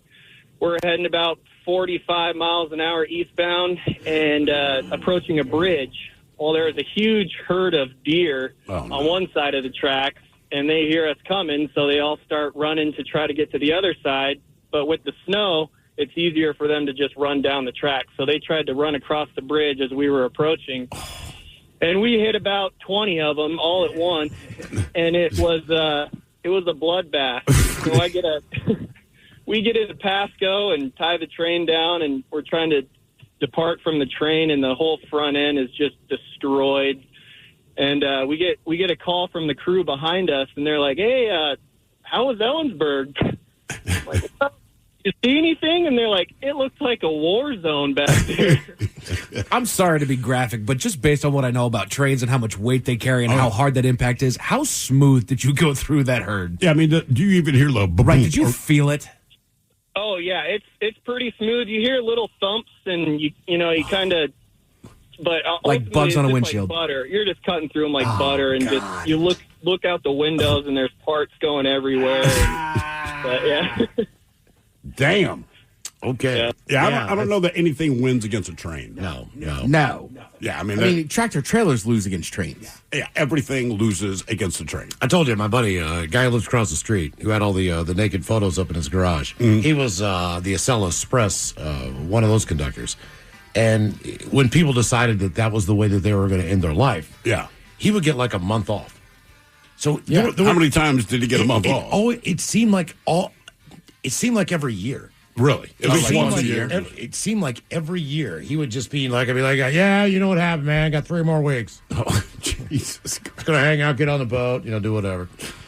Who's Next Last coming up at 4:30, and we've got your emails on the way next in the men's room at KISW.com. Travel smarter, not harder, at America's Best Value Inn by Sonesta, with convenient locations from coast to coast and value-packed comfort at every turn. And when you're a Sonesta Travel Pass member, staying at America's Best Value Inn means earning points toward free nights, upgrades, and more. Go to Sonesta.com to book your stay and unlock their best rates with Sonesta Travel Pass. Here today, roam tomorrow. Join now at Sonesta.com. Terms and conditions apply. Welcome to Radio Rental. The scariest stories you've ever heard in your life. All told by real people. And off we go. This wasn't a human being that I saw. There's something here in this house, something not of this world. There was a woman moving through the hall. I stepped back, and I was completely alone. Radio Rental is available now. Listen for free on Apple Podcasts, Spotify, or wherever you get your podcasts. Ellie's Eden was created from the same belief that started as your standard. Families should have access to good food and healthy living. Named after the founder's granddaughter, Ellie's Eden reflects commitment to strong, healthy plant starts grown with care in Oregon. These are carefully selected varieties chosen for gardeners who value quality, vitality, and dependable growth. From trusted seeds to thriving plant starts, Ellie's Eden helps you plant with confidence and grow something meaningful. Explore Ellie's Eden at azurestandards.com. En Samaritan Spurs, llevamos ayuda espiritual y física a personas que sufren en todo el mundo. Vamos a situaciones peligrosas, porque en los desastres, en las enfermedades, en la guerra, Jesús nos llama a amar a nuestro prójimo, a sanar a los enfermos, a alimentar a los hambrientos, restaurar a los quebrantados. Vamos para servir, no para ser servidos. Y vamos en el nombre de Jesús. Únete en SamaritanSpurs.org. Es SamaritanSpurs.org. Some crimes are so shocking, they don't just make headlines, they forever change our society. I'm Katie Ring, host of America's Most Infamous Crimes. Each week, I take on one of the most notorious criminal cases. Each case unfolds across multiple episodes, released every Tuesday through Thursday, from the first sign that something was wrong to the moment the truth came out or didn't. Listen to and follow America's Most Infamous Crimes on Apple Podcasts, Spotify, Amazon Music, or wherever you listen to your podcasts. Ellie's Eden was created from the same belief that started as your standard. Families should have access to good food and healthy living. Named after the founder's granddaughter, Ellie's Eden reflects commitment to strong, healthy plant starts grown with care in Oregon. These are carefully selected varieties chosen for gardeners who value quality, vitality, and dependable growth. From trusted seeds to thriving plant starts, Ellie's Eden helps you plant with confidence and grow something meaningful. Explore Ellie's Eden at azuresstandard.com. I'm Jenna Fisher. And I'm Angela Kinsey. And together we have the podcast Office Ladies. Just because we finished rewatching The Office does not mean we're going anywhere. Every Wednesday, we'll be sharing even more exclusive stories from The Office and our friendship with brand new guests. Plus, you can revisit all the Office Ladies rewatch episodes every Monday with new bonus tidbits before every episode. So follow and listen to Office Ladies on the free Odyssey app and wherever you get your podcasts. Return to the men's room with Miles and Thrill. Who Sucks Less is coming up in just minutes, but first time for a few emails from the men's room at KISW.com. You've got mail. And a couple from our question, what was run over and who ran it over? Can't say my name and I don't want anyone to hear my voice because I have a lawsuit. On December 2024, I was ran over by a jacked up truck. Yes, it hurt very bad. Ended up in Harborview for 6 weeks. But I'm alive, and I can walk. Rock on, guys. Damn. You should call the advocates. Yeah, no kidding. For real. We were around 18 crossing the street, and my friend who was on cocaine tried to run across thinking he could make it before the Subaru Forester did. He couldn't. He jumped last second, caved in the windshield, and did a couple flips in the air. He didn't want to get in trouble for the drugs, so he popped to his feet and ran away. Went to the hospital the next day with 6 broken ribs. I was going to say, because he's on cocaine, my guess is that he got up and left. Yeah, probably. And he did. Either way, you're still going to have an adrenaline rush. The adrenaline one way rush, or another. Add cocaine, that and PCP. Like, oh, there's something broken, bro. You just have the energy right now. Yeah, I mean, I think any drug or alcohol and with the adrenaline, right? Like when I had that giant hematoma on my hip from sledding, like we had been boozing, doing shots of Jaeger, so like it didn't feel that bad that night. Oh, of course. But as soon as I woke up in the middle of the night to like go use the bathroom, I was like, oh my God, this is bad.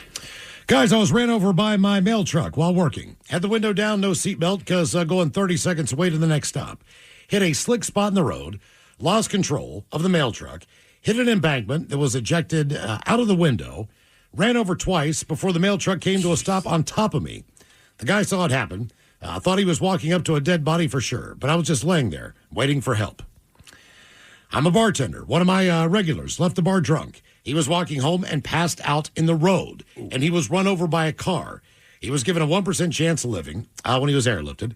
The doctors had to reconstruct his bladder from a piece of his intestines and 6 pounds of titanium to rebuild his pelvis. 6 pounds? 6 pounds. Damn. He spent 18 months in a nursing home, but he lived. He was only 25. Wow. That's an easy way to gain 6 pounds. Yeah. You can't, it's not my diet. You can't change the titanium, man. It's always going to be there. Yeah. My daughter and her hubby were driving back from a concert one night and ran over a rabbit in their Tesla. That little bunny caused $18,000 in damage to that car. Nothing mechanical.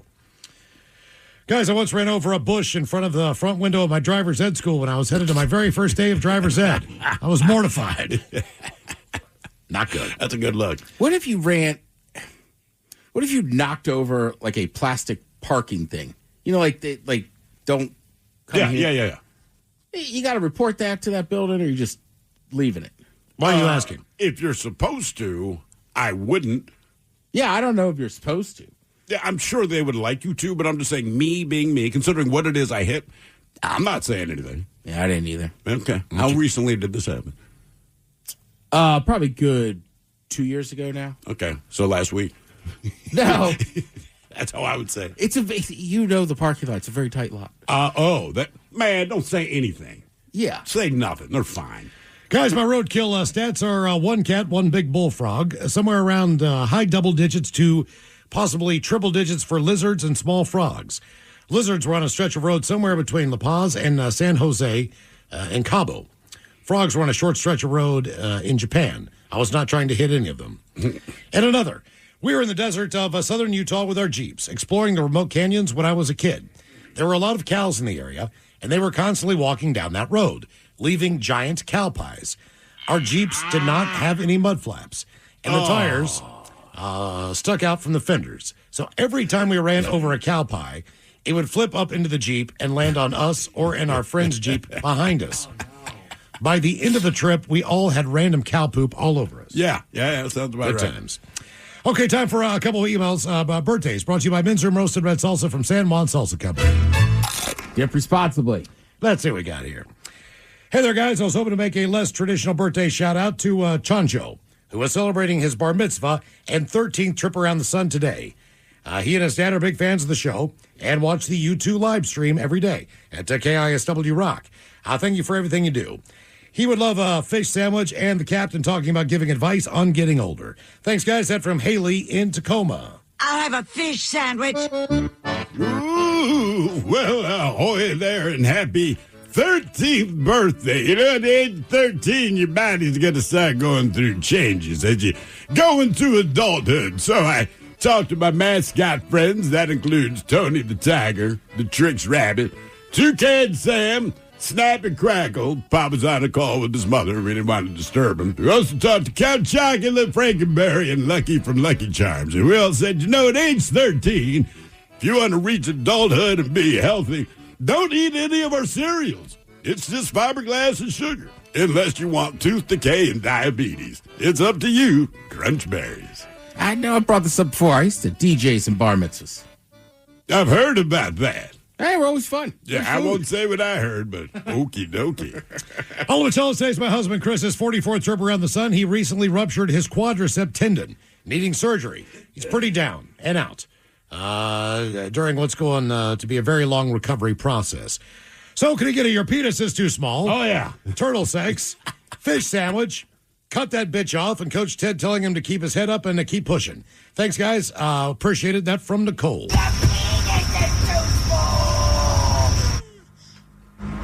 I think Nicole is talking about how he has sex. I'll cut that bitch off. Oh, cut that bitch off. My bad. Hang on there. Cut that bitch off.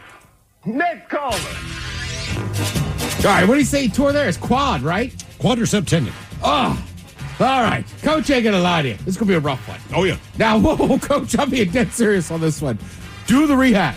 Do what they tell you. You'll be back in a few months, and what seems 3 to 6 months seems like a long time. It'll be nothing. But just do that rehab, because honestly, if you don't, you're going to be limping for the rest of your life. Mm-hmm. All right, guys, here you go. Happy, happy, happy birthday. Happy, happy, happy birthday. Happy, happy, happy birthday to you, to you, to you. Ya's a Dirty Germans brought to you by Men's Room Original Sausage. Available through Uli's World Famous Sausage, mensroomlive.com, and other fine retailers.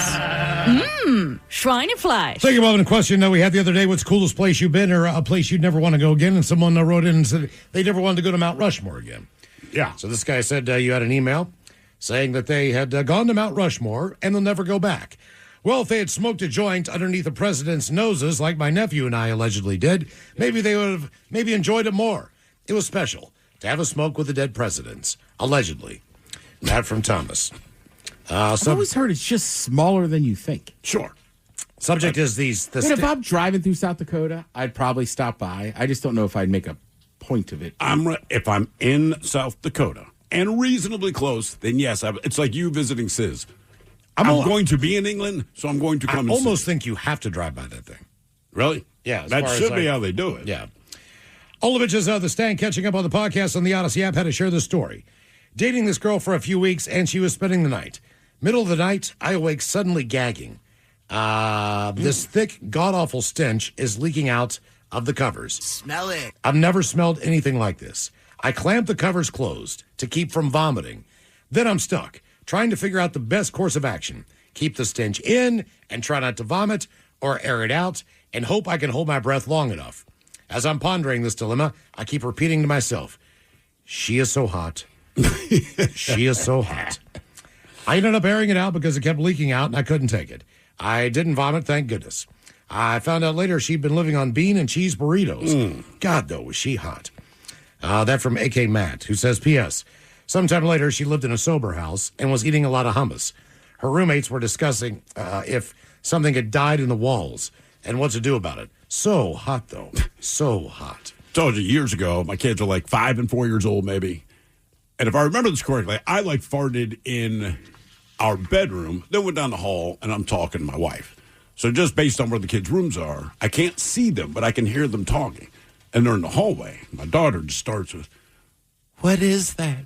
And I heard my son, they're young, so just fragile little voices, right? And I hear my son like, "I don't know." So they have a couple of discussions about what they think it might be, but this is my fart. But it does not smell like a fart. I mean, it smells real bad. And I always remember this line from my son, and he sounded so serious. It smells like darkness. I was like, Jesus Christ, guys. It smells like darkness. Darkness, Yeah. Oh, yeah. Evacuated the bowels during an accidental hanging is the subject. Guys, I was around 7 years old. Some buddies and I were playing near by a barn. Inside the barn was a large stack of hay bales, up around 10 feet high. We were building forts and pulling the hay bales apart. We created a large pile of hay at the bottom of the large stack. Hanging from the rafters of the barn was some hay bale twined in a loop that we were able to reach and use to swing ourselves from the top of the stack into the pile. On one of my turns, the twine wrapped around my neck as I swung down. Luckily enough, as the twine lost all of its slack, the twine snapped around my neck. Before I could even reach the pile of hay, I had a full deuce in my pants. Scared the S out of me. My parents were not very happy when I came home with a huge scab across my entire neck. Thanks, guys. That from BMAC. I'm Anna Garcia, host of True Crime News, the podcast. Every week, we bring you in-depth coverage on cases making headlines, as well as those that go under the radar. Tune in for murders that defy explanation, mysteries seeking exploration, and shocking secrets that will leave you breathless. Each week, we honor the victims by going beyond the salacious in our search for justice. Crime never stops, and neither do we. Listen to True Crime News, available now on the Odyssey app or wherever you get your podcasts. Travel smarter, not harder, at America's Best Value Inn by Sonesta, with convenient locations from coast to coast and value-packed comfort at every turn. And when you're a Sonesta Travel Pass member, staying at America's Best Value Inn means earning points toward free nights, upgrades, and more. Go to Sonesta.com to book your stay and unlock their best rates with Sonesta Travel Pass. Here today, roam tomorrow. Join now at Sonesta.com. Terms and conditions apply. Welcome to Radio Rental. The scariest stories you've ever heard in your life. All told by real people. And off we go. This wasn't a human being that I saw. There's something here in this house, something not of this world. There was a woman moving through the hall. I stepped back and I was completely alone. Radio Rental is available now. Listen for free on Apple Podcasts, Spotify, or wherever you get your podcasts.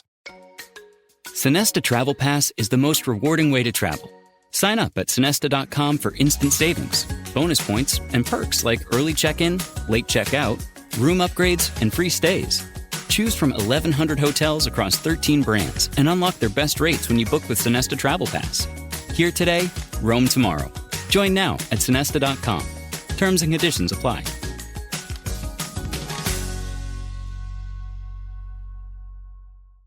Now, the men's room wants to know who sucks less. Hey, time for Who Sucks Less. Steven Thrill, you bring us 3 stories from the news each and every week. They always suck. It is up to us to determine, out of the 3 stories, which one sucks the least.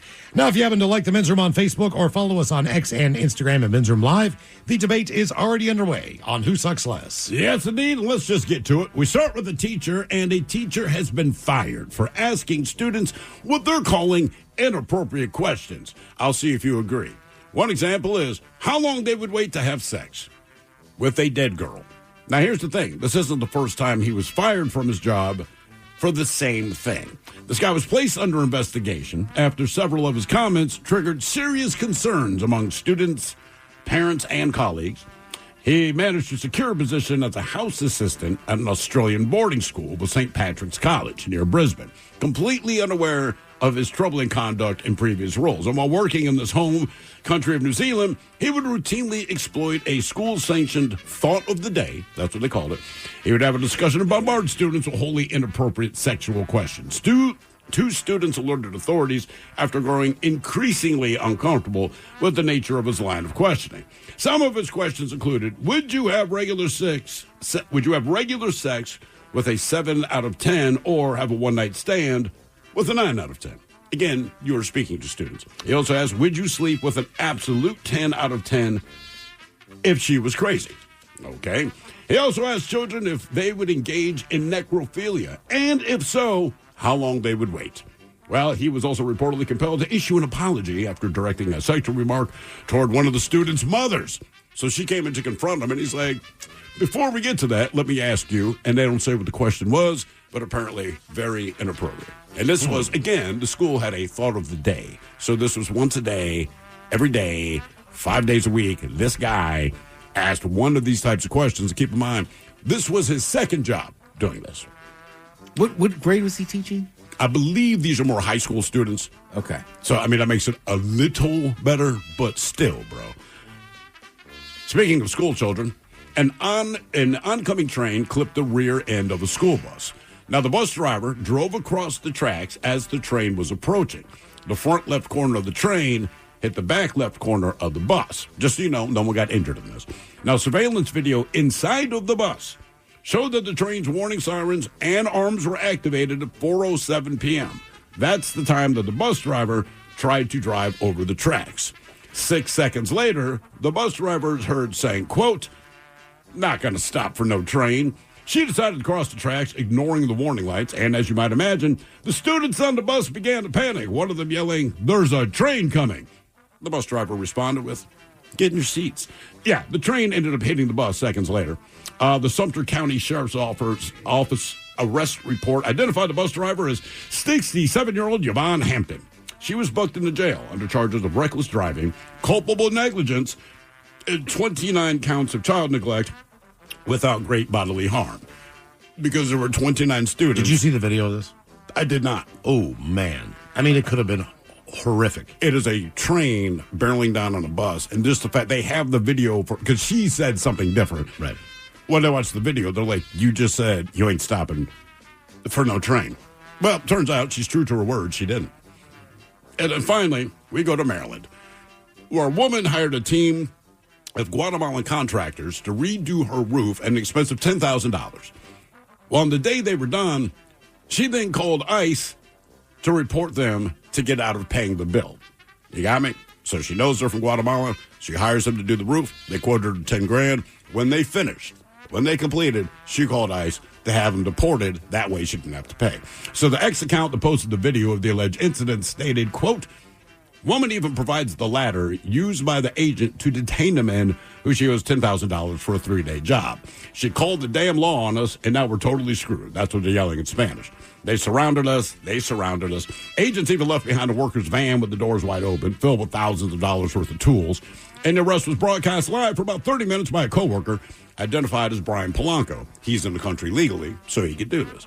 Well, Polanco's video included the woman who hired them tidying up the house and still with hatred in her heart. Now, according to the American Immigration Council senior fellow one, Aaron Reichland Melnick, if the allegations in the post are correct, the homeowner could be facing serious felony charges. Quote, very serious and disturbing allegation about a homeowner calling ICE on people working on a roof to avoid having to pay them. Now, while the facts aren't fully in, if the allegation is true, it seems that this would be a felony under Maryland law. She was arrested.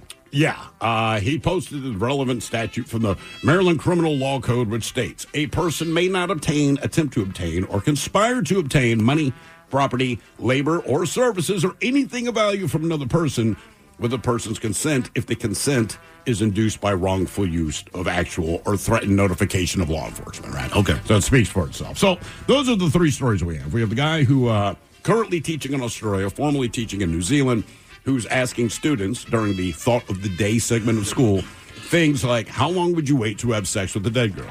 Bad idea. We have the bus driver, I believe this is in Florida, in spite of the fact that all the arms are down, the lights are flashing, and the train has made clear that it's coming, she even says the quote, not going to stop for no train, and damn near kills 29 children on board the thing school is, bus. I didn't know how that video was going to end. So it made me anxious just to even watch it based on the actions of the driver. I was like, you've got to be kidding. It's a school bus full of children. I didn't even know if there were any kids on board or not. But you assume there are. Yeah. So you're watching this and you're like, geez. I mean, it was. I can't even describe it. It was just like, wow, dude. But I thought it was a guy. I didn't know it was a guy. But the fact that she was settler, right? Stopping for the train. I mean, and the students were like, yo. That's crazy. So to me, that's the one for me that sucks the most, not the least. Yeah. So the school bus definitely does that. It's got to figure out which one sucks the least. The Maryland one's kind of tough, though, is there's still not enough known. You know what I mean? Like, they were talking, like I was just looking it up. Like, apparently there's, like, she hasn't been arrested. Oh, she's not been arrested. Right. So, like, the story came out that she had, and she had called them, but, like, there's a lot of stuff that's, like, maybe they just showed up. Well, ICE? Right, because the roof isn't done. I don't know. That's what I'm saying. The Maryland one's kind of tough. Seriously, so maybe she did not call. Look, here's the thing. If she called, I think she sucks pretty hard. Like, whatever your position is on immigration and all that, like, come on, man. You're asking for, if you called, that is effed up. If she didn't call and they just showed up, that's kind of out of her hands. Correct. Man, I don't know. You're right. The bus driver probably sucks the most. I ain't stopping for no train. I'm going to go with the teacher sucks the least because they were fired, relieved of their duties, and obviously that was completely inappropriate behavior. Yeah. But all things considered. No one got hurt. Right. No one, as best we could tell, was in any danger. Obviously inappropriate. Yeah. But compared to the other two in this instance, I'm going to say the teacher sucks the least. Yeah, and you're right, because the teacher, nobody got hurt. Correct. I don't know, man. I mean, it's hard. I mean, listen, if you came to me and said, out of the two school-related ones, your kid almost died on the school bus because the bus driver chose not to stop for a train versus this teacher saying inappropriate things, I want to beat them both up, but I'd be angry at the school bus driver because that's putting my kid's life in danger. In immediate danger. Yeah. Mm-hmm. As opposed to just being a creepy, weird son of a bitch. Yeah, like I don't want anybody asking me that question. No. Certainly not if I'm sitting there in school. And when you first brought up the story, and I get it, some high schools do call themselves a college. Yeah. I was like, well, maybe it's a little bit better if they're all adults. Now, even then, it's not. Look, if you're over 18, you ask these questions, it's inappropriate, but it doesn't seem criminal to me. But when they're under 18, like, dude, I mean, come on. And why do you keep asking this I was going to say, like, what? It's not like you did it if you once. have that in your brain, right? You've done this multiple times. Over and over. What makes you think to ask that? I don't know. He just really wants to know. Mm-hmm. Debate continues on Who Sucks Less. If you like the Men's Room on Facebook or follow us on X and Instagram at Men's Room Live. Coming up at 5:08, we'll drink and toast with a shot of the day. You are listening to the Men's Room. Greetings, homeowner. Repeat after me. If my home system or appliance breaks down, American Home Shield will help fix or replace the covered item, no matter its age. And exhale. Oh, and home warranty plans start at $29.99 a month. American Home Shield. Don't worry, be warranty. Visit ahs.com/listen for 20% off any plan. See ahs.com/contracts for coverage details, including limit amounts, fees, limitations, and exclusions. Ellie's Eden was created from the same belief that started as your standard. Families should have access to good food and healthy living. Named after the founder's granddaughter, Ellie's Eden reflects commitment to strong, healthy plant starts grown with care in Oregon. These are carefully selected varieties chosen for gardeners who value quality, vitality, and dependable growth. From trusted seeds to thriving plant starts, Ellie's Eden helps you plant with confidence and grow something meaningful. Explore Ellie's Eden at azuresstandard.com. With the new year upon us, there's no better time to take control of your finances. Follow and listen to Jill on Money wherever you get your podcasts. Travel smarter, not harder. At America's Best Value Inn by Sonesta, with convenient locations from coast to coast and value-packed comfort at every turn. And when you're a Sonesta Travel Pass member, staying at America's Best Value Inn means earning points toward free nights, upgrades, and more. Go to Sonesta.com to book your stay and unlock their best rates with Sonesta Travel Pass. Here today, roam tomorrow. Join now at Sonesta.com. Terms and conditions apply. Warranty. It's an energy someone gives off when their appliances and home systems are protected by an American Home Shield warranty. Don't worry, be warranty. For 20% off plans, visit ahs.com/listen. See ahs.com/contracts for coverage details, including limit amounts, fees, limitations, and exclusions. The Men's Room returns with Miles and Thrill. All right, check out up here at 508. We'll drink a toast with a shot of the day. And we do have your headlines on the way at 5:50. But first, quick check out with Mike Hogg and some of the stories and headlines he is not working on. Well, thank you, Miles. Scientists say 7 days of meditation can rewire your brain. 7 days? 7 days. In a row? A full week of meditation. Okay. That's a long time to be thinking about something, so yeah, I'm sure it would rewire your brain. I mean, for how long a day? Right? I mean, there's got to be a limit. Not from the time you wake up to the time you go to sleep. Right? I don't know. Yeah. I think 7 days of no input from anything else. Right. I mean, I don't think you can meditate the entire time, but I think that'd be good for most people. It'd just be very hard. Disconnect. For 7 days. I would think just long enough to be effective. 7 days of effective meditation time. It's all like about vacation.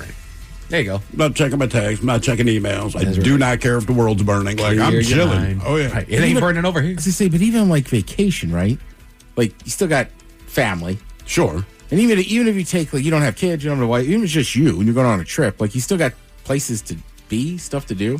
Because I feel like just sitting for a week, sure it would rewire your brain. You literally have nowhere to be but right here, right now, in the present moment. Mm-hmm. Yeah. Yeah. A new study found that depression hits finances harder than cancer. Tell that to cancer patients. Yeah, I was going to say, I don't know about that. Maybe in some countries. Yeah, and it also said stroke. Like, okay. I understand that depression can cause bad things that it would negatively impact you financially. Yeah, you get a cancer diagnosis. Financially. Tell me how you're doing. Yeah, how easy that is. Come on. What are you bitching about? I have depression. Right. Yeah. I mean, depression obviously is real, but also that's very tough to say to a cancer patient who's going through it. Exactly. Guess what? They're depressed too. That's a good point. There's an article detailing why a sugary drink before a massage may end up ruining it. Why? You know what? They do the same thing, like don't drink coffee or energy drinks before, but you just don't want to get too jazzed. You're supposed to be relaxing. Okay. You don't need things bringing your heart rate up, making you sweaty. That's a first world problem. Yeah, it certainly is. Yeah. Remember, before your massage today, sweetie, don't drink anything too sugary or caffeinated. Wouldn't want you to not enjoy that hour-long deep tissue massage you're getting. Just looking out. Right. I'm not good saving at the world. How are you not good at massages? Because I'm gross. I'm big. I'm hairy. I don't like making... When I make noises, it's grotesque. So I sit there awkwardly for 45 minutes waiting for the doggone massage to be done. I'm a big, hairy, weird sound machine. That's exactly what it is, man. That is exactly what it is. That's quite relaxing. Yeah, I'm all in. If you can let yourself go into it. My wife does not like massages either. Okay. Like, I can give her a massage, but she's like, I don't want a stranger touching me. I'm like, that's literally what they do. You go to the doctor, and they're touching you much more intimately than a masseuse I give and throw it another $30 to. Come on. If you need one, I got a buddy, Tony, in Fremont, man. I don't know what's going on with that guy's hands. They're magical. Okay. I had a knot in my back, man. He got that thing out in a half an hour. I mean, that guy just absolutely tore me a new acid. I mean, I felt so much better. Knot was gone. Easy. Yeah, I mean, not that way. Yeah. He's a good looking guy. I'm telling you what, man, he's a strong man. Those hands are... I can't tell if you're serious or not. Yeah, Tony V. All right. Yeah. I just... Yeah, you got to see my guy, Tony. It's right above LTD. Yeah. He can remove a knot like crazy. Oh, Tony's man. amazing. I met a guy that does it, and I was like, he's a masseuse. And he's like, I'm not a masseuse. I'm a licensed therapist. And I was like, all right. And then he was like, sorry, it's just massages sometimes because of the bad ones get... It's like a thing on our industry. Right. So I was like, all right, I got you. That's why you like to say specifically your license. Right. The guy will take care of you. Oh, yeah. He looks legit. He is legit. See, and I'm on a different tip there, Steve. I don't mind people touching me intimately, as it were, or something like that. You didn't say that last night. Take it, Ted. I don't want to put somebody else through that. Dude, they've seen worse than you. Me, yeah. They have seen worse than you. I'm aware of that. But half the time, it's a good-looking young lady that it's like, you don't need to go through this. I'll just give you $100 and I'll leave. Here's the money. Don't I touch don't need You to deserve put better through than this. That's right. I'm just gross. I'll just leave. Thank you. I'm sorry. All right, I'm going to call it audible here, boys, but I'm going to put your thinking caps on, and it's time for the word of the day. Because I was going around, I wanted to do the Merriam-Webster word of the day, but there was no freaking chance that you guys were going to get it, and I feel like we were on too hard of a streak of getting it that way. Tim, I apologize. I'm going to call another audible of the one I already pulled on you. I was then going to do the Urban Dictionary word of the day, but then I said, screw it. I went into a random word generator and then generated a word, so now you guys get to figure out what that random word was, okay? Okay. So, what this thing is any member of a diverse and largely semi-aquatic group of short-bodied, tailless amphibian vertebrates. Tailless amphibians. Like toads, frogs? Frogs. There you go. You nailed it. Boom. See? Much easier. Oh, we yeah. got it. Well done, everybody. All right. Ted misses the Merriam-Webster. Yeah, but you didn't tell us what the word started with. No, I didn't. No. That would be too easy. Okay. It doesn't start with the letter M. I'm dialing it in, Miles. All right. Yeah, that was too hard. You're using all these fancy words. Invertebrates. Working on it. A new Harvard study found that I don't know, it seems harder. Hang on. You know what? Just for you, Ted, it's time for the Merriam-Webster word of the day. In the simplest terms, this refers to lively grace and style. It appears in context in which words like verve and flair are also applied. It is a noun brought to you by the letter P. It refers Pizzazz. Pizzazz. I like it, but no. Lively grace and style. It appears in context in which words like verve and flair are also applied. What was the first one? Verve? Verve and flair. Verve and flair starts with a P. Starts with a P. Proposed or proposed? No, sir. Miles? It's not pompous. That's what I was trying to say. The word is panache. Panache. Yeah. Sounds like a dessert. Yeah. We all knew panache. Oh, yeah. How about they got that panache? We're going back to it. A new Harvard study found that staying positive may help keep dementia at bay. Really? I'm hearing a lot of things that keep dementia at bay, and yet it's prevalent. Yeah. It's here. I mean, being positive is good in any way. I think most people want to be positive. Right. It's whether things around you stimulate positivity. Well, that is also, I think that's Dick Van Dyke's key to longevity. Everybody's doing whiskey and wine and whatnot. He's just like staying positive all the time. He works out constantly. That he does. Yeah. He still dances, dude. Yeah. He still dances. It He's helps to have 100 years money. old. Yeah. As far as being positive, like, hey, man, you throw money at it, make it go away. New research shows that that eye cells have a direct private line to the brain. That makes sense. Not the ears, just the eyes? The eyes. All The right. eye cells have a direct private line to the brain. It's your first line of defense against anything. That's true. It's things that you can see. You need to react the quickest to things that you know for sure. Like, that sucks. That's why the kids blow my mind by not moving out of the way of things. Exactly. Like, dude, your eyes are telling your brain, hey, this thing's coming. The brain's like, don't worry about it. You watched it happen. Yes. You watched it happen. That's why people start getting, like, if your eyesight as you get older gets worse, that's why people get glasses. That's 'Cause exactly. It's very annoying if you can't see stuff. Oh, yeah. Exactly. Let's see, we are headlong into spring at this point, so I know that a lot of people have already done some spring cleaning, but I know that there's a handful of things that are still sitting on your shelves. The Men's Room Top 10. The Men's Room Top 10. But I would be amazed if it's any of these things, as these are the 10 retro appliances that we rarely see in kitchens today. All right. 10 retro appliances. I'm interested to see if you guys remember basically any of these. I know a lot of them. You know a lot of these retro appliances? Sure. There's a handful from like the 20s and the 30s and whatnot. So bottom of the list, they go with the electric sink. Did anybody ever see an electric sink? No. No. Every clever woman has wondered rebelliously and often whether the dishes would always have to be washed by hand. Those words are written at the start of a 1927 print advertisement from Kohler. They won't, it continues. Why? Because the manufacturing company had created an electric sink. It's an early dishwasher. It was in the shape of a sink, but it had a lid and it was plumbed into the wall so that the water could flow into the sink, wash the dishes without the clever woman having to do anything. Clever woman. Yeah, advertisement wasn't exactly couth back then. Yeah. Hey, you know, the lady's in there getting the dishes done. Maybe So- she wants to get off her feet for a while. So the original dishwasher, okay. The original dishwasher. The gas garbage incinerators. Jesus, no. Burn trash indoors with a gas disposer. Live modded for less. Live modern for less. It might seem strange now, but there was a time when people burned their own garbage inside of their homes. That doesn't sound dangerous at all. I wonder why the lead stare's a thing. Yeah. In the early to mid-1900s, gas-powered garbage incinerators were a common fixture in people's homes and would usually be located in the basement or even inside the kitchen.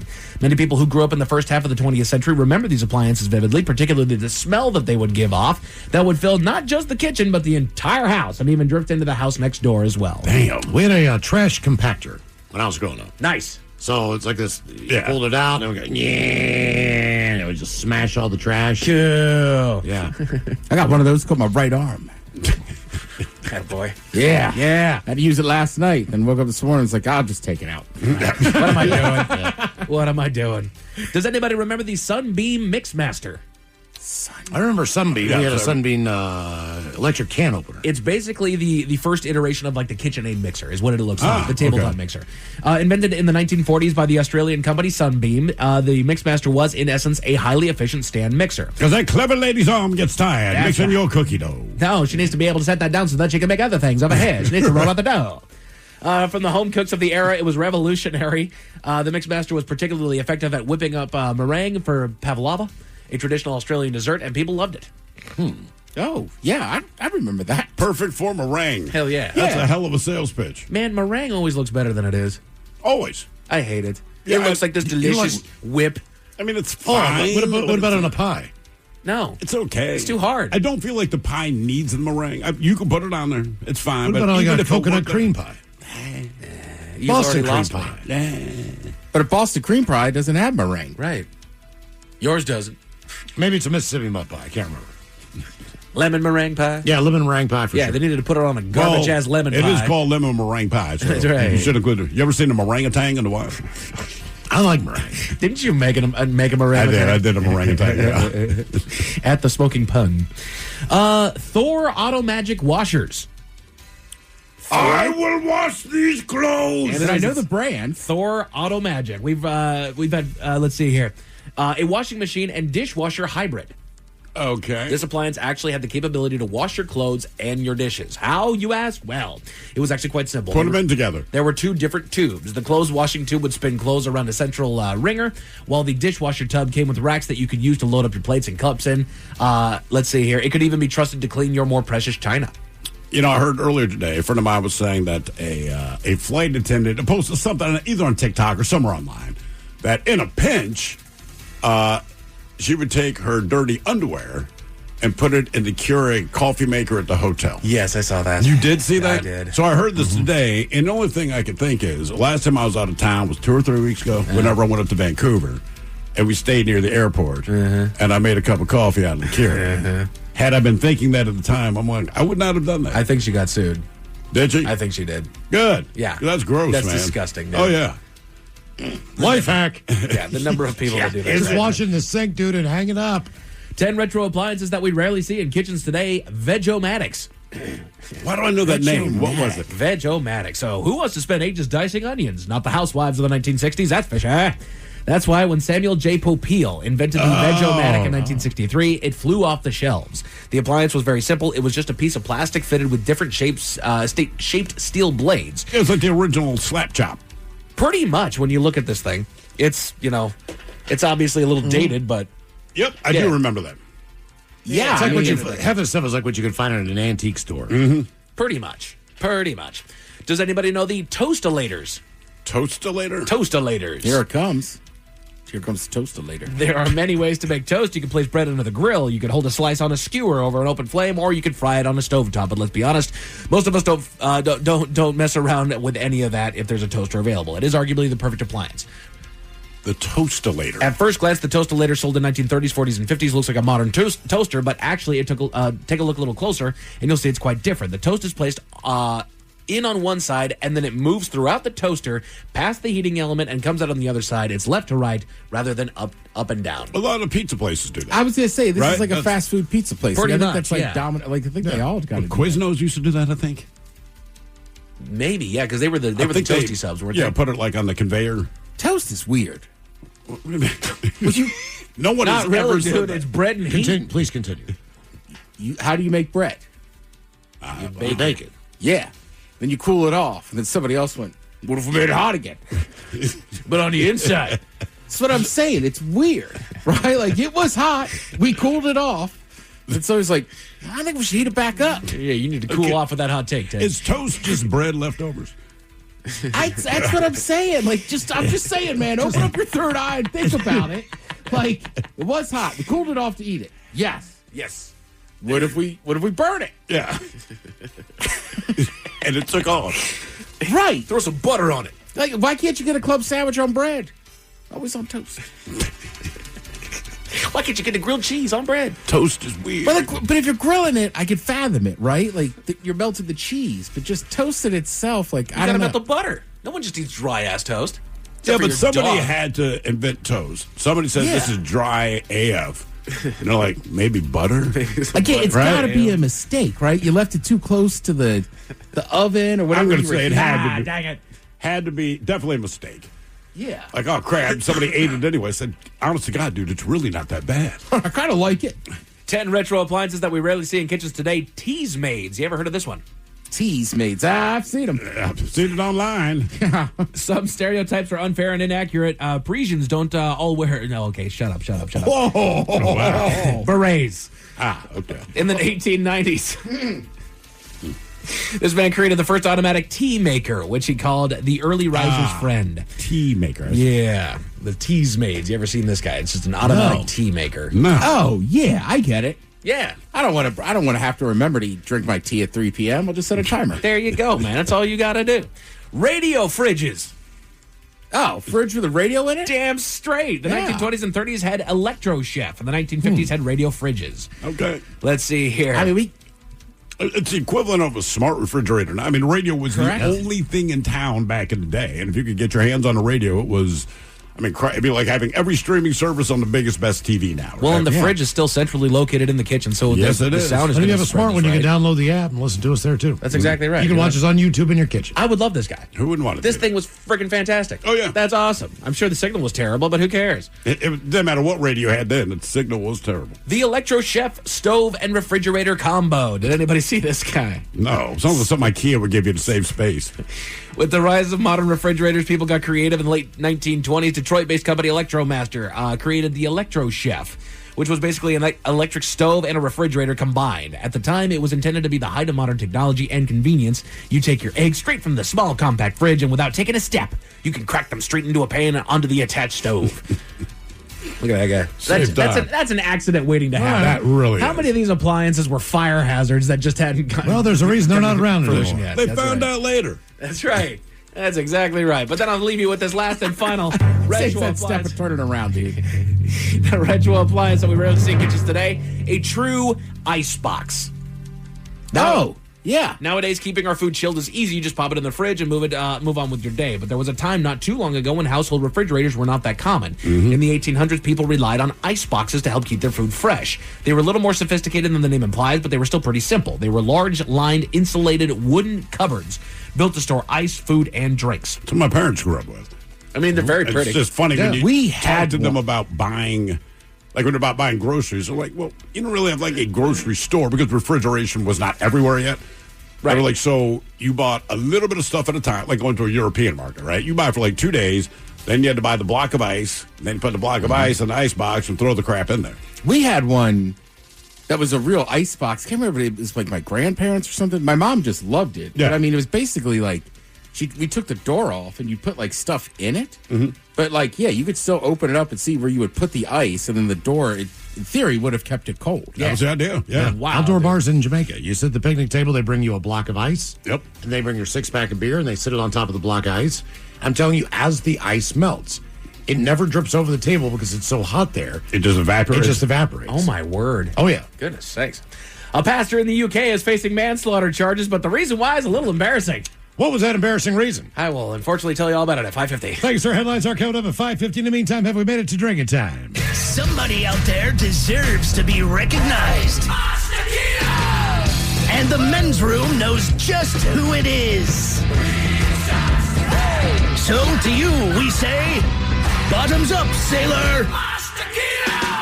You're the toast of our shot of the day. Drink time it is, and as usual, we head to the drink desk and Steve the Thrill Hill to find out who we're toasting. Yes, indeed. And today we toast an unidentified Tampa Rays fan from, well, presumably, Tampa, Florida. Now, our honoree, he was one of the 21,377 fans in attendance at Tropicana Field last night when the Rays faced the Chicago Cubs. Now, top of the ninth inning, Cubs right fielder, he hit a fly ball to the right field stands. You've seen the video. Yes. That's what our honoree, a man, we'll say, of larger carriage. Oh, man. Equipped with a glove, he stretched to make the catch. Now, unfortunately, he missed the ball. The ball hit the seat and began to bounce around. But still determined, our hero tried to pick up the ball. And he didn't, but his pants fell down, revealing his plump, pasty ass to the over 21,000 in attendance and everyone watching on TV. Now, to add insult to injury, he was unaware of this part. When this happened, the stunned broadcasters sat in silence for nearly 25 seconds. In the broadcast Probably world, just trying to keep it together. I guarantee you they were like, kill the mics so that we can laugh. The worst thing is, he did not get the ball.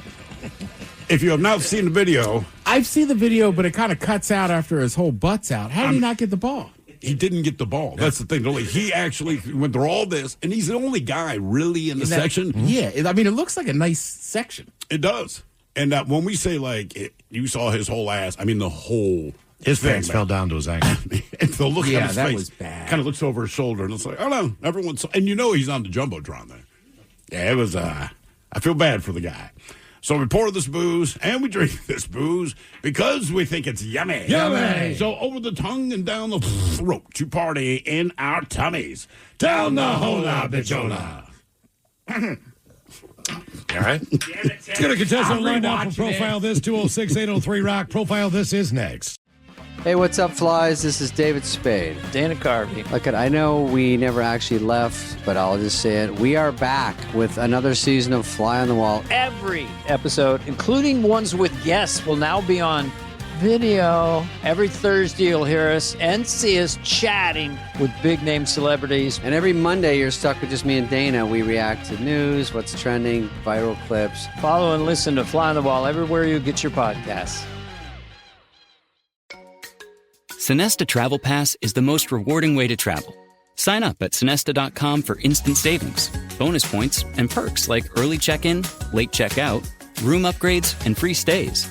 Choose from 1,100 hotels across 13 brands and unlock their best rates when you book with Sonesta Travel Pass. Here today, roam tomorrow. Join now at Sonesta.com. Terms and conditions apply.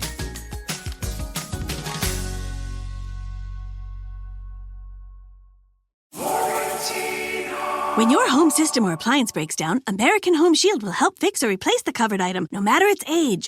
Visit ahs.com/listen for 20% off any plan. See ahs.com/contracts for coverage details, limitations, and exclusions.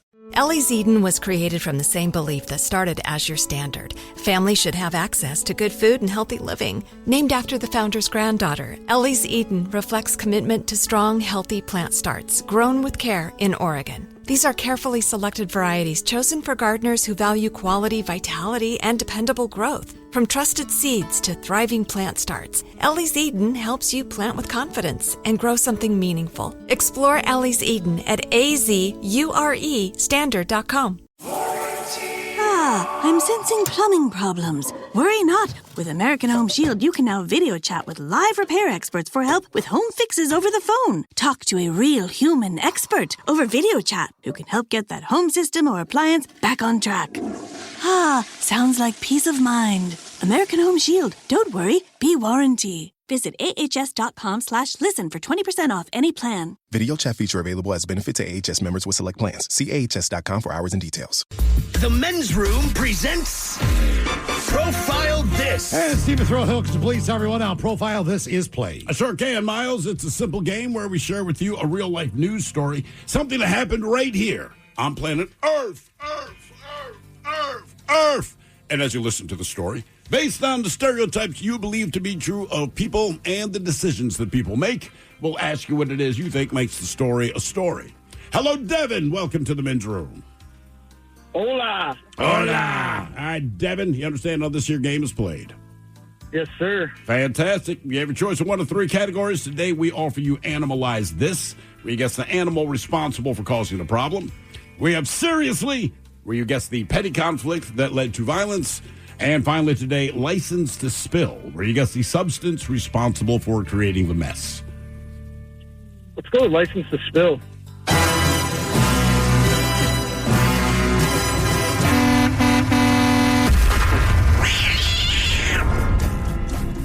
We go to the city of Beloit, Wisconsin, where they're investigating a possible environmental impact after a semi-truck overturned and spilled its cargo. Now, according to the fire department there, the semi, it tipped on its side at the intersection of 4th Street and Portland Avenue around 8:45 a.m. Now, officials did not give a reason why, but they said the incident was under investigation by the police department. Now, authorities said the cargo can present environmental hazards and secondary risks to human health. About 20% of the cargo made its way into the Rock River. The remainder was intercepted by the city of Beloit collection staff. Within 4 hours of the incident, the street and storm drains have been cleared, and the minor plume that it reached the river had been diluted or dispersed. Emergency management they're working with the city to monitor and document any environmental impacts on the Rock River from the crash. So the question is, what spilled into the river? Was it raw milk? Was it chicken parts? Was it diesel or was it manure? So raw milk, chicken parts, diesel, or manure. What flowed into the Rock River? What do you think, Miles? Well, I know for a fact, bless you, Ted, that chicken manure and parts pollute all the rivers in eastern Maryland. So I'm going to go chicken parts just based on that. Chicken parts. Ted, what you think, man? You seen the price of diesel? I don't think it's from that spill. Sold up for over $7 a gallon in the Marysville, Arlington area. God, wild.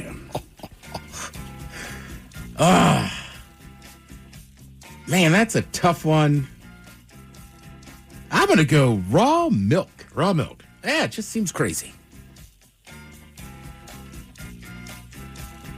Yeah, raw. That's what you're going with, Ted? Going with raw milk, dude. Raw milk. I'll take diesel. Diesel. Why not? All right. What spilled all over the road and was an environmental hazard? Was it raw milk, chicken parts, diesel, or manure? We'll find out next. That was a tease. You are listening to the Men's Room. Category is a license to spill. On profile this. We go to Wisconsin where a truck spilled its contents on the side of the road. Problem was it was an environmental hazard. Yes.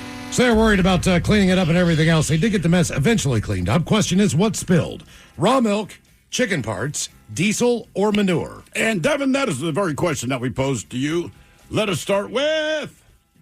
Well, Devin, we're going to start with you. You went diesel. Hey, Devin, before we let you go, you come to the party on Saturday at Black Raven?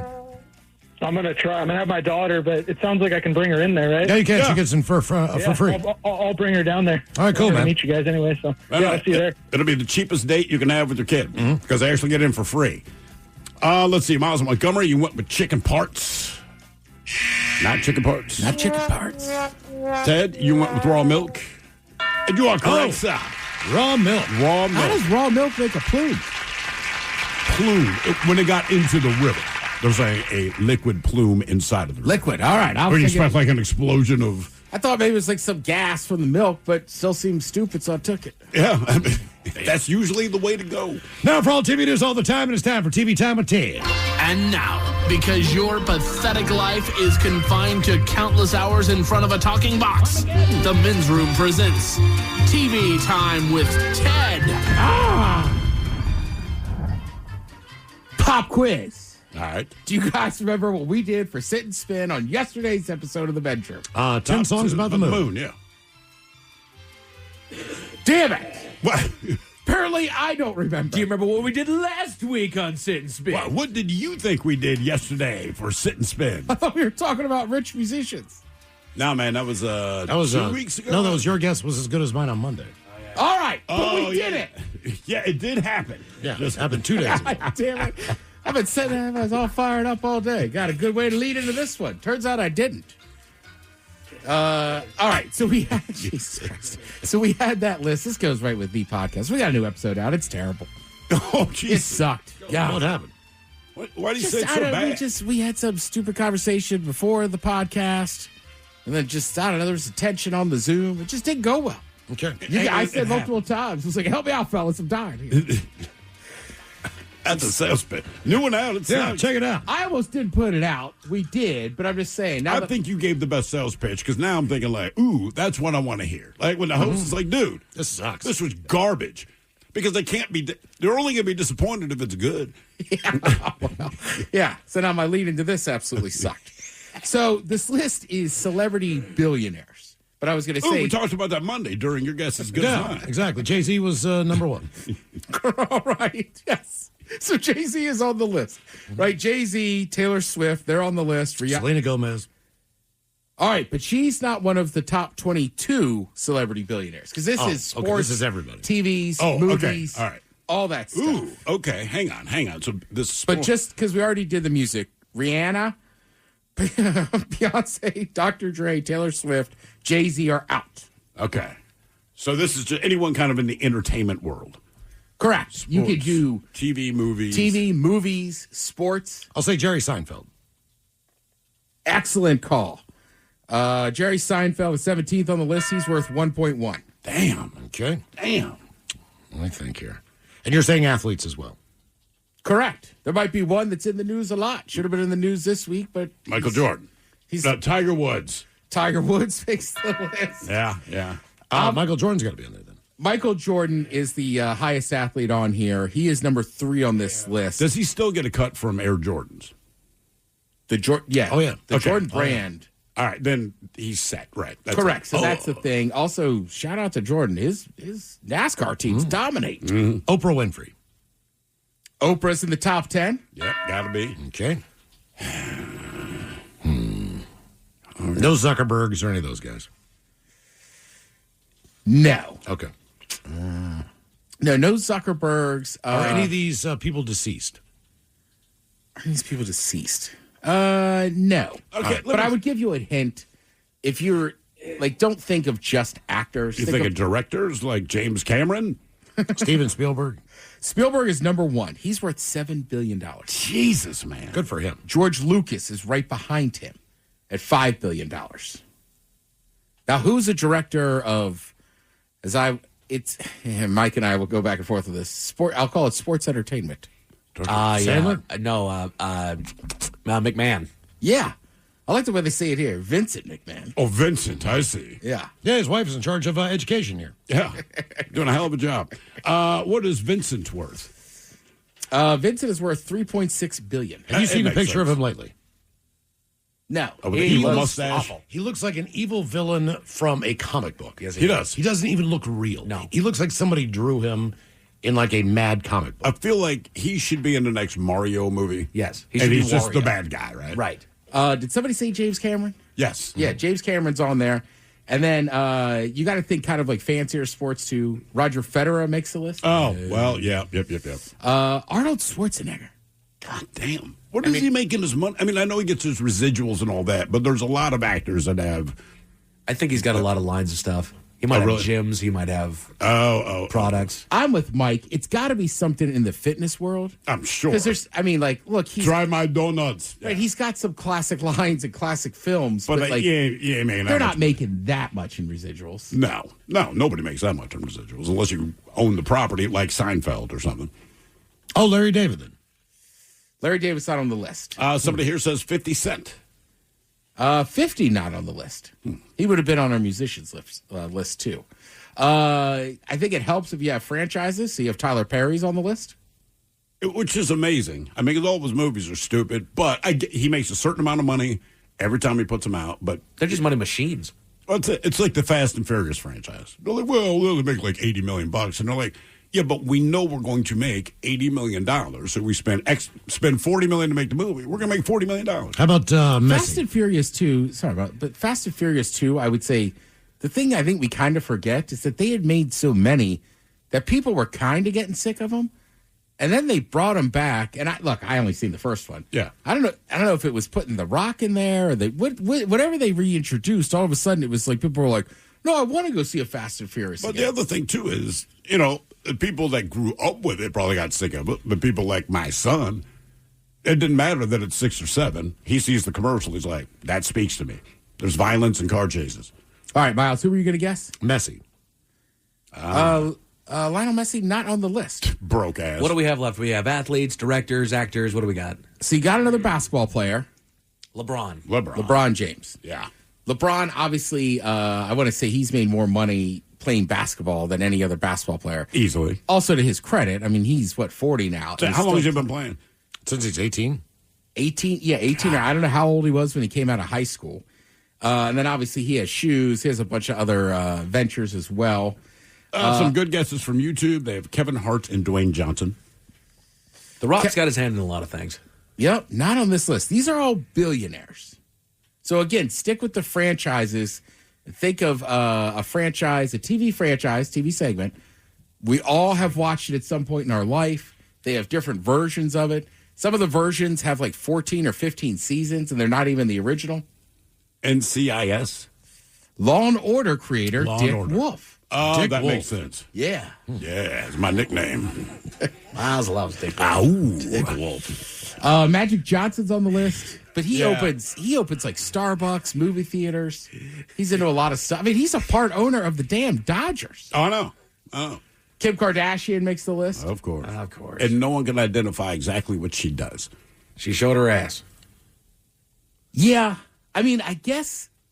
I mean, I'm not minimizing. I'm just like anyone else. You go, oh, they no matter what else they do, they started with blank, right? So you can say Jordan, well, they started with basketball. Go to Kim Kardashian. I'm like, well, your mom signed off on an underage sex tape, and then since then, you've made a lot of money.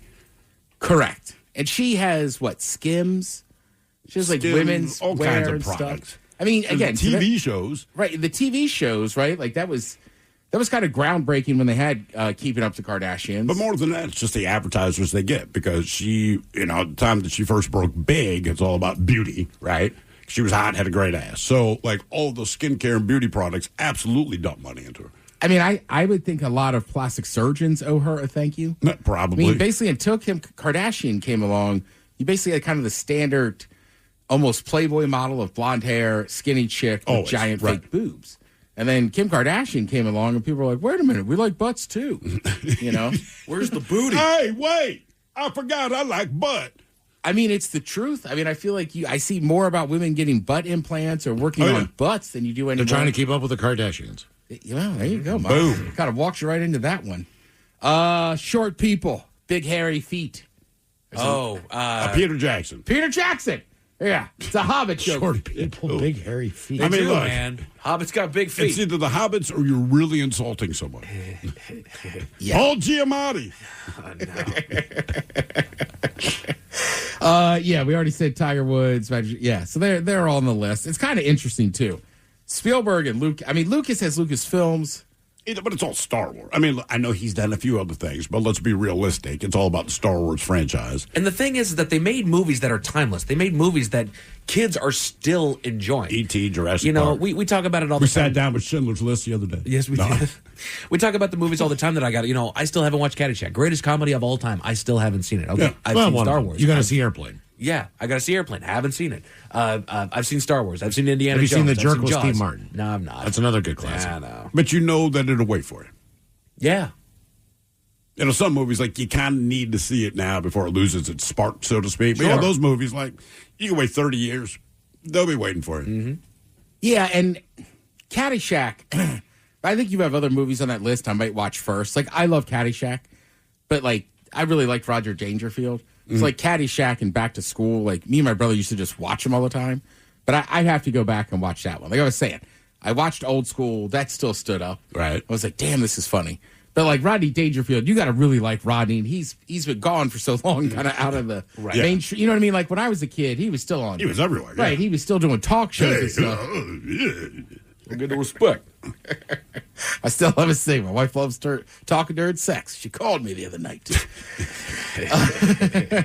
Keanu Reeves, we kind of all know him for being very, pretty zen. Yeah, just being Keanu Reeves. Even though he plays one of the most badass action stars of all time. But he's still zen. John Wick, like, the guy will kill everyone. He will be in fights, and somehow the way he delivers his lines, like, it's all good, man. I will say, John Wick, man, it took me years. You and Mike were always talking about it. Have you seen it, Miles? No. It is very good. It is. Right? And look, it's simple, man. John Wick, he's going to fight bad guys. You're rooting for John Wick. He's going to win. He goes through it, but good God. I mean, yeah. And there's not a lot of dialogue. In fact, the most recent one they made with him, he'd agreed to do the movie. They said they sent him the script, and he said, we got to get rid of half the words because he doesn't talk that much. And they were like, he's right. Well, I like this. Keanu Reeves has some simple, as they say, blunt advice for aspiring actors. Says, quote, try not to be an effing a-hole. Go to work, respect the work you're doing until they prove they don't get your respect. It might not work out, but try. That's just sound advice. Yeah, generally speaking. Sorry, yeah. That's just sound advice. Just don't be an a-hole. Go to work hard, show up on time, do your job. Mm. Yeah, and respect oftentimes is given, right? Like, I don't know. Like, to me, if you show somebody walking around screaming about respect all the time, it's like, well, people don't. Probably there's a reason. Because you're an a-hole. Because you haven't earned it. Right. So it's like for him, it's like he's the truth. But, it's also tough. You got actors in the early 20s. They get a amount of success. Sure. It's hard to tell them to calm down. All right. Fifth season premiere of The Boys tonight on MSI. Yes. There you go. That's all you Everybody's need. watching that one. Thank you, Ted. Appreciate it. You're listening to The Men's Room. Men's Room returns with Miles and Thrill. Now, let's see what's happening in the real world. All right, here we go. A flight returns to Nantucket after a cabin door opens mid-flight. Meanwhile, an ostrich running 10 miles on a busy highway, that was quite the sight. To London, what could possibly go wrong with a baptism in a kiddie pool? A Florida woman threatens to kill cops and kicks one, which is not cool. And a man crashes a car into a house, blames it on his imaginary friend. It is time for your headlines. Now, it's time to hit the headlines. Here's my car. All right, our top story, we go to the UK, where on-the-job accidents happen. A British pastor is facing manslaughter charges after she was found responsible for the death of a 61-year-old man. This story is not funny. The pastor is with Life Changing Ministries Church and was conducting a routine baptism in the back garden of a local home using a kiddie pool. Something went wrong during the ceremony, and the man ended up drowning as a result of the baptism. How in the hell do you not pick him up out of there if he fell face first? 60. I don't believe he fell face first. So, okay, so it's one of those where you dunk him backwards. Yeah, you dunk him backwards. It's a young lady. It's a 61-year-old man. I don't believe that he was the smallest of people. But at the same time, I don't know how this happens. You have to shorten your prayer? I mean, like, I don't understand what else you could possibly do. As I recall, it's not very long at all. It's a dip. It's a blip, and up you go. Because you're dunking someone in water. And if there's somebody of a heavier carriage is going in there, especially with a young lady in there that already has strength issues in that regard, there's somebody else there. I've seen a lot of them where there's two people, one on each arm. But did this person not... look, if someone's drowning and their goal is to not drown, typically there's a physical response. Right. Flip. You're in a grabbing your your arms. I mean, anything. Right. For her part, the pastor has now been charged with gross negligence manslaughter. I do not understand how that happened. Drowning in a kiddie pool. Damn. During a baptism.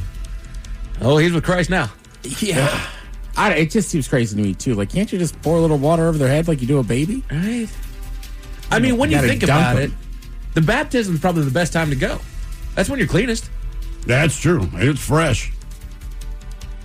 You haven't even had a chance to sin again. Right? You're fresh, unless she never got him back out. Yeah, I don't understand that one. That's not okay. In other news, wild story out of Wales. CCTV footage was shared online and is going viral of a pretty nasty crash. The video shows a local city street in the early hours of the night when out of nowhere, a black BMW comes screaming into the frame, loses control, and smashes into a nearby home before spinning out and coming to a smoky stop. The occupant exits the vehicle and starts to assess the damage. A woman comes out of the home and asks the man if he needs an ambulance, to which he replies, quote, "My buddy, he's run off. When I find him, I'm going to smash his head in." He paces around as the townsfolk descend upon the scene and eventually leaves in another car that came by to pick him up. Upon reviewing the footage, they discovered that the buddy that crashed the car completely fabricated. Did not exist. There was no buddy. This guy just walked out and was like, "Yeah, my buddy crashed it." And then he got into a car and left. They're still looking for him. He got away. Oh, yeah. It worked. It worked. You see the video. It kind of ricochets a little bit. Yeah. Before finally just slamming into the one house. Yeah, he clearly tried to overcorrect. That sent him slamming directly into the wall that then sent him spinning. Came to a stop. And then he walked out of one of the doors and walked around a little bit and just huffing and puffing and cussing, and then he gets into another car and takes off. He will not be back. No, he will not. He will not. To Florida, where they don't go quietly. Authorities spotted a woman driving in excess of 80 miles an hour in a 35. And hit the lights to pull her over. She initially attempted to evade officers trying to pull her over, but eventually stopped and tried to hide near a vacation rental home, but was tracked down and apprehended by officers. But as she was being arrested, she allegedly made multiple threats to kill one of the arresting officers. That always works. Always a good idea. And kicked the detention deputy in the stomach while using racial slurs. Also very effective. Wow. She's now facing several felony charges. Again, I bet she is. Don't be an a-hole. The Keanu Reeves teach you nothing, man. That's right. Like, you're making it worse. You can't get away here. Just deal with it. Just say that your buddy was driving. Yeah, there you go. Your imaginary friend. Scary story out of Massachusetts. A flight taking off out of Nantucket had to make an emergency landing following an issue shortly after takeoff. The plane was still in the middle of taking off and was in midair when suddenly part of the main cabin door opened, prompting the crew to turn back to the airport. The plane remained stable and continued operating normally. No injuries were reported, and everyone returned safely shortly following the incident. The aircraft was taken out of service for evaluation, and safety procedures are being reviewed. I like how they say it operated normally. It's like, well, it wasn't because the door came open. There once was a plane from Nantucket. Whose tail was so long No. You could... There used to be a whole TV show about that. What, air disasters? No, Wings. The basis of that whole show is where they were flying over to Nantucket or whatever. It's an island, so it's a small little airport. Yeah. But I'm pretty sure that's what that whole show was about. Oh, really? Yeah. Never knew that. There you go. But just in case those stories have a bad taste in your mouth, thankfully, there's good news. We go to Thailand, where the cafes can get a little wild, too. There's an animal cafe in the area that houses several creatures for patrons to interact with as they enjoy a nice cup of coffee, such as cats and other cuddly animals, including ostriches. That's where we get this story. One of the two ostriches housed at that cafe made a break for it through an open gate and followed a cement truck onto a nearby highway. Side note, ostriches chase trucks just like dogs do. The 5-month-old bird ran for nearly 10 miles down the busy road until it was eventually tracked down by authorities and brought back home. I think this guy's looking in his rearview mirror like that weird son of a bitch is still back there. It would freak me out, dude. So friggin' ostrich just running after my ass. This was in Australia? No, Thailand. Thailand. All right. Yeah. Men's Room Sports, you got basketball on ESPN, baseball on FS1, hockey on TNT and True TV. The Torrent are underway in Ottawa over on Fox 13+, and the Sounders are about to kick off in Champions Cup soccer over on FS2. Don't bother with the Mariners because they didn't show up this series at all. In fact, the game today ended the same way as the series did. 3-0 Texas. Damn. As far as your weather, we got one more in the tank there, boys. Should be clear skies and a low of 40 tonight. Tomorrow we're looking at sunny and 65 for a Friday eve. That's it for your headlines with that. Mike Hawk is out. Thank you, sir. Appreciate it. We'll see you next time for Big Dummy. The head chef's back with Ted's Meat and Potatoes. Lovely Jolene is coming up in just seconds. Yes, indeed. It is all true. But in the meantime, well, we be all about this bitch. So until tomorrow, please do what you do best. And for Aletha's sake, stay beautiful. The Men's Room has been taped before a live studio audience. Wardrobe and makeup provided by Mantastic Limited. This has been a presentation of the Men's Room Radio Network. Oh, man! A Double Flush production.